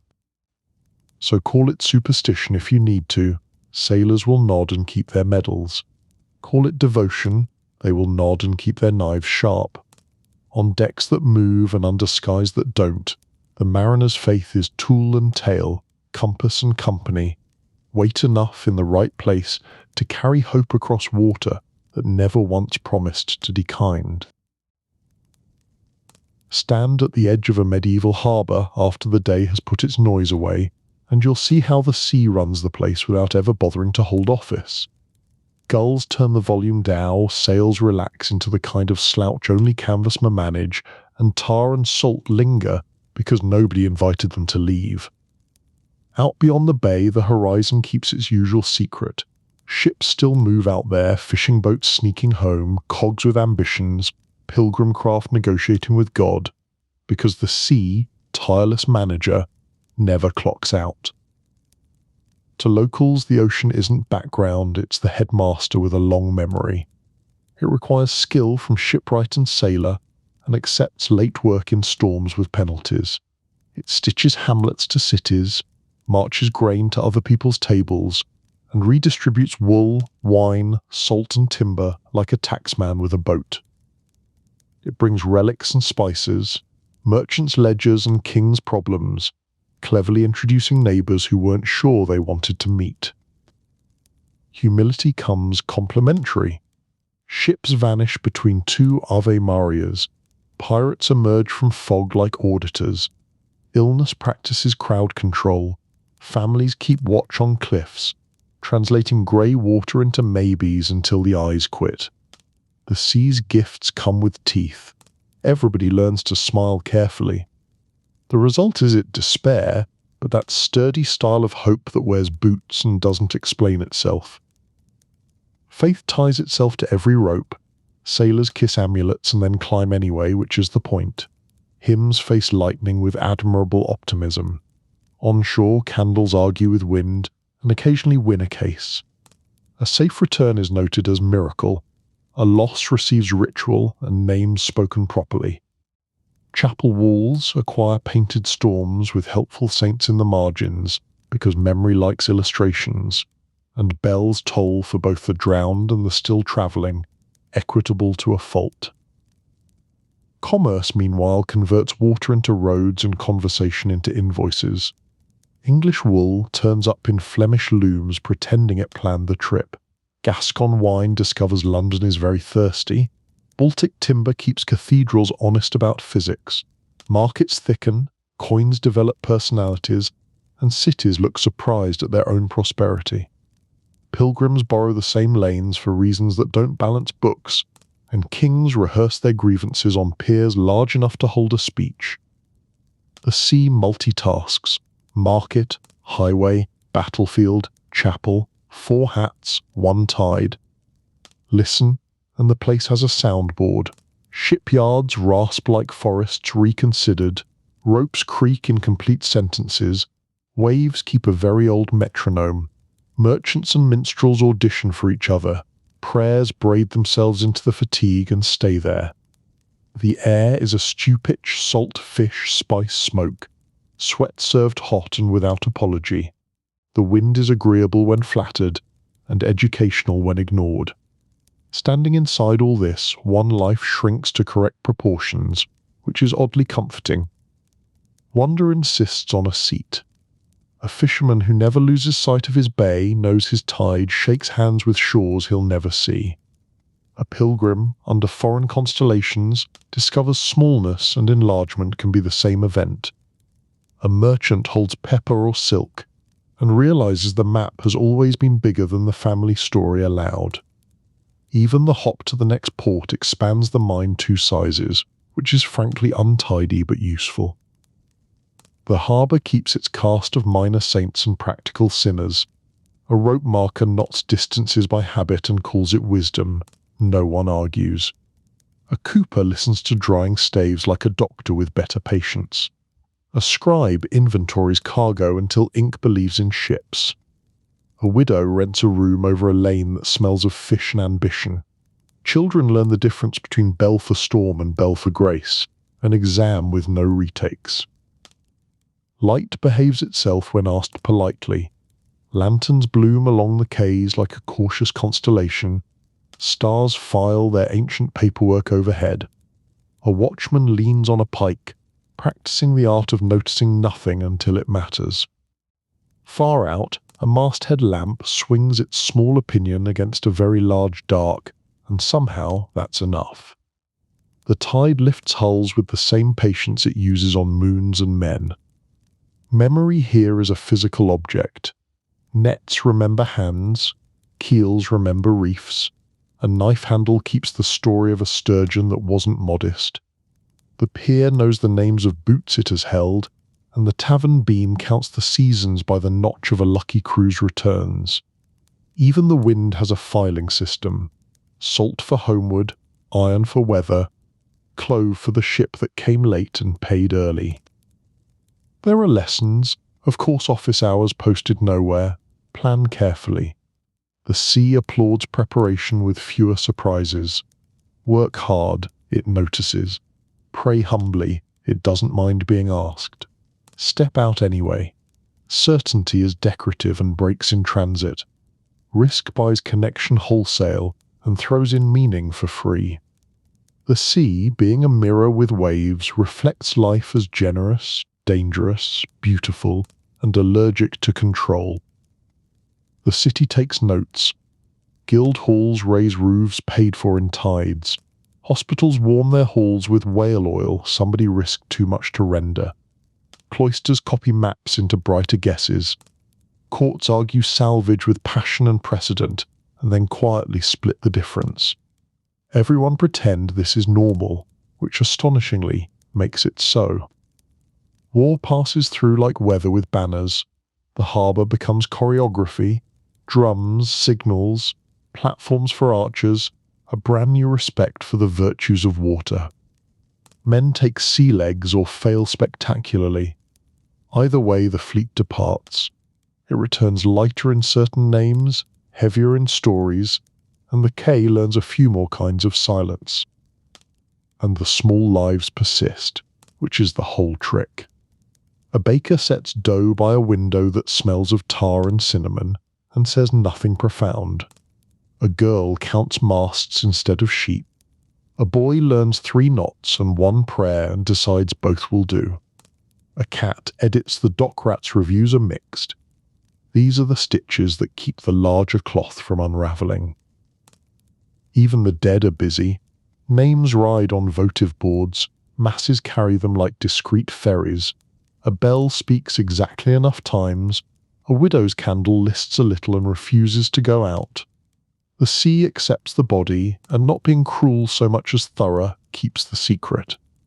The town answers with bread, a bench moved closer to the hearth, and a story retold until it warms. Maps improve the way gossip does, by circulation. Portolans collect wind roses and confident lines. Pilots add pencil truths and leave ink to optimists. Compasses behave, mostly. Astrolabes pretend the deck is steady. Sailors pretend to believe them. Navigation remains a cocktail of memory, mathematics, and prayer, stirred by weather. Results usually adequate. By now the last lanterns are doing their modest best. Halyards tick polite remarks against masts. Waves negotiate with quaystones in the old language. Crews fold themselves into sleep because dawn has unreasonable hours. Out past the roadstead, ships move like discreet stars, confident enough not to brag. So the medieval sea continues, not just in timber and sail, but in the human habit of leaving and returning, of trading and promising, of praying over what can't be planned and trusting what can. Tomorrow will open its ledger. Wind will sign wherever it likes. We will measure, mend, bless, and shove off. And the horizon, professional as ever, will keep its distance while letting us think we're closing it.